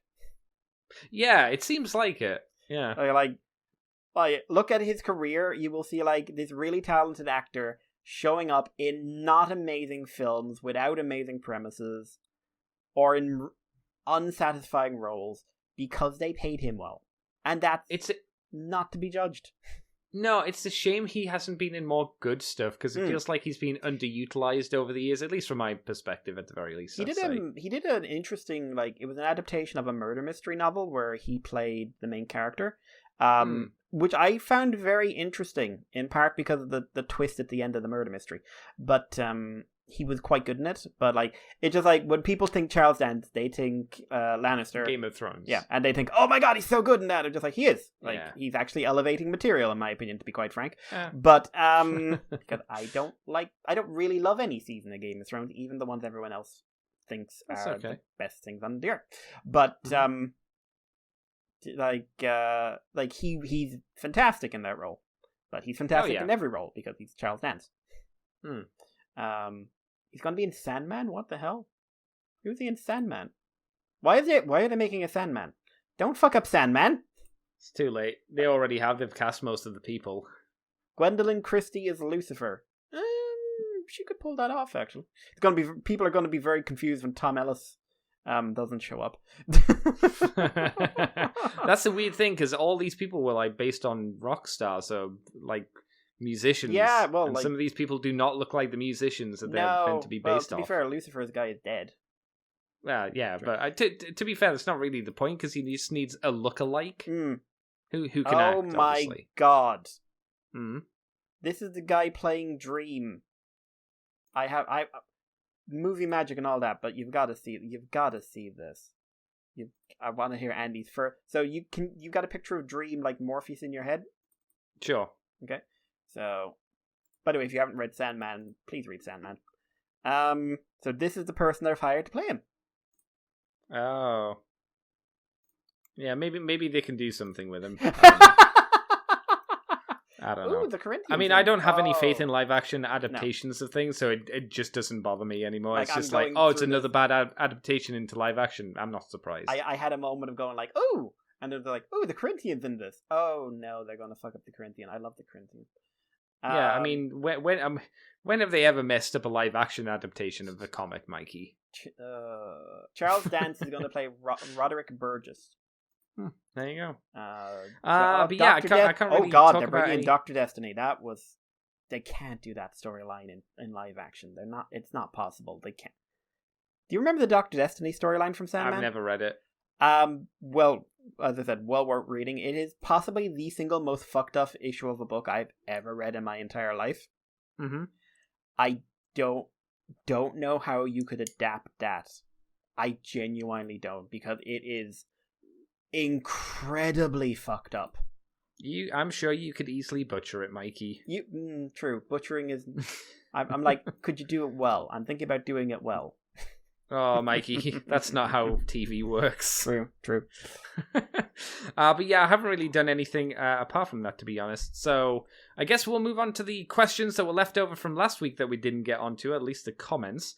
So last week's comments from Christoph. Good news, the last episode of Kumo Des was delayed, so hopefully it won't look like a trash fire now. I don't believe that. I wish I could, Chris. I don't believe that. I don't know if it's out now or not, to be honest. And it gives me more time to post about something that is better than the MCU, the MCP, which is the Marvel Crisis Patrol. I think that's a game. That is... As I had a mostly great time build. Yeah, okay, it's a game. A mostly great time building the minis, like they have GW beat when it comes to having the pegs actually fitting the holes when you're building the model and cutting them out beforehand. But I don't know what they're thinking. Making Baron Zemo's elbow pads separate pieces. Oh, that is weird. Why would you do that? And while he looks badass, come off? No. It's like they've molded the figures, but the elbow pads for some reason are separate from the mini. It's weird. But the rest of the arms on there. It's weird. Very weird. There's a picture of it as well on the Facebook page. And while he's badass looking, he plays more like a cool guy with a sword than an evil mastermind. Well, that's not really him then.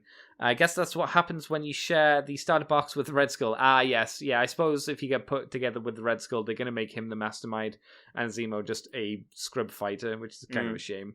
One last thing, a good thing about it for Mikey in particular. That's you. That's your name, Mikey. I always find that suspicious. is that the everyone versus Hulk ultimate encounter scenario. It's the Hulk who's the good guy trying to stop the gamma-powered infected heroes from going berserk by knocking them out and throwing them into a gamma absorber. That sounds dangerous. Before they wake up. Sounds like fun. There you go. Also goes on to say, I have to give you a concussion as a hero. Well, it's better than breaking their neck. And for pre-orders for the Swedish translation for Target 2006 are up. Look up the Retro Bockkleben. I have no idea. On Facebook. They're doing Terminator, TMNT, and Action Force books as well. He's also done some painting. And he also sent another message. He just sent a painting update. So he's cracking on with that stuff quite nicely. We got a message from Tenterbod4. Yeah, I'm going to defend Ratchet & Clank Remake. Oh, here we go, Mikey. Crack your knuckles, baby. Like the remake... No, you're not. You're not going to, because it was bad. When you say the original was better, because I've played that on my PS Vita. That's no. Oh, I'm sorry. I'm sorry. You haven't played it. You played a remake. Yeah. That not the same as PSP, Andy. I mean, it's just a slightly better version of a PSP, to be fair. It's a PSP with a lifespan.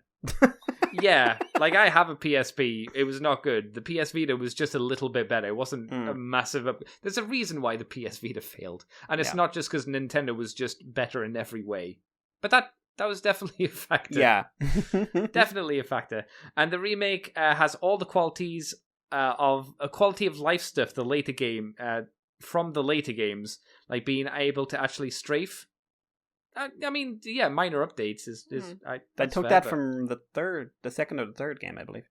I think the third. You might be right with the third. That said, the story still sucks, just as the movie it's based on, as they made Ratchet likable, in quotations, instead of having a character arc. Speaking of PS2 platformers, you know what's still a great game that you can get both on PS2, PS3, PS4, and PS Vita? Jak and Daxter, the Prosecutor's Legacy. I only played the first one. Precursor's Legacy. Don't love the first one. The second Jak 2 is excellent. Yeah, I heard it got good, but I kind of was put off by the first game very quickly. There's a very running gag, like everyone's like, Jak starts talking in Jak 2 and everyone's freaking the fuck out. Oh, weird. Also, Jak is trying to kill a lot of people. As you do. Jak has like the whole tone of the thing shifts over, like you steal cars now and stuff like that.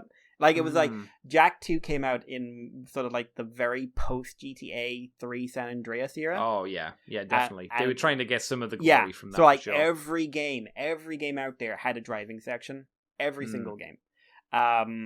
Like, you couldn't get away from it. It was hilarious. And Jak and Daxter did it, but with hover cars. And, like, the controls weren't great, but that was part of the fun, because you just crash everything. And then Jak 3 is also good, but I find the story isn't quite as strong as Jak 2. It plays it's Crash Bandicoot 4 in Nintendo 64 collectathon costume. Excuse me. And it's great. Played with you. Oh, I think it's meant with your niece, Mikey. This is an order, clearly. Too bad the sequel jumped the shark and made it into GTA clone. And is most likely to blame for Shadow the Hedgehog getting the gun. We talked about him earlier. I have heard rumors of that, but I've never been, and I think the sequel's much better. I'm sorry, it is. It's just a better game. It's funnier. It's got a better story. It's got a better plot. It's more fun. Okay, it's a better game. You're wrong. Basically, my way of talking. Even Mario, if you count Flood, FLUDD from Sunshine, means nothing to me. I haven't played a Mario game in about 20 years. Yeah. Lastly, I don't want you to do a show where you hate on edgy mecha anime I enjoyed as a teenager. Be more specific. Yeah, because there's quite a lot. If you say bloody, this is this is you saying like, please don't attack Evangelion.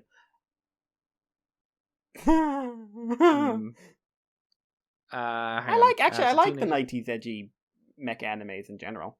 It depends on them, I suppose. I don't love Gundam Wing, but I like Gundam X. No, Gundam Wings, I wouldn't say wings edgy, but it's fine. It's Well, like a I don't know. like It's got a like 5. child soldier murder dead boys. Well, welcome to Gundam, Which is Mikey. just most of them are but it's like a literal herd of like teenage boys looking at each other, going like, "I'm dead inside. I killed because I don't know how to live." Yeah, What's his I think life? it was the birth of the I have no emotions Gundam protagonist, which is the worst protagonist from Gundam. I hate them. Yeah. The message continues with, especially when you don't want to rewatch it. Okay, but I do have a question about it and the MCU, kind of. What if the dude who made it was lying, all in capitals, spelled Lieing, I assume it's lying, when he said that all the symbolism didn't mean anything? Because he sounds like the kind of guy who would say that to get fans off his depressed back. Same with the not knowing about that is the best phrasing I've ever heard in my life. Same with the not knowing about the Mephisto thing, but that could be the bigger Marvel machine, in quotations, doing its own thing without the director's knowledge. Think I've heard stories about that before. Anyway, get cool. I wish we could get cool. I would say you could certainly read it that way. D4 out. But you deal with the text you're given. And the text we were given was, it was included because it was cool. We didn't know about Mephisto. Mm-hmm. That is the text, and until you have some tangible thing afterwards, Bob's a duck. Have you started rewatching the Winter? Oh, no, because you haven't seen it yet. Have you started watching Falcon and the Winter Soldier? No, but now you've made me want to rewatch Winter Soldier. No, you should watch What about the chair, Mikey? I've seen the best bit of the show. Yeah, but you need context to the I've chair. seen the two best bits of the show.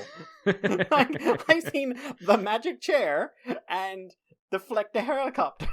Mm-hmm. Like, what There's else there's other dumb shit in there as well, to be fair. I know, but like, how do you top that? How do you top? Oh, you don't top the chair. The chair's the best bit. The hammer space chair.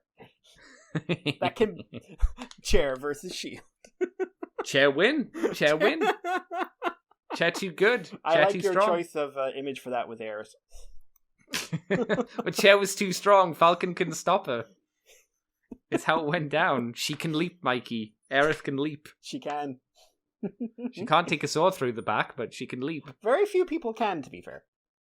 Well, no, that attitude at the very least. I think that's going to have to end us for the show, Mr. Mikey. Don't survive stab wounds, quitters.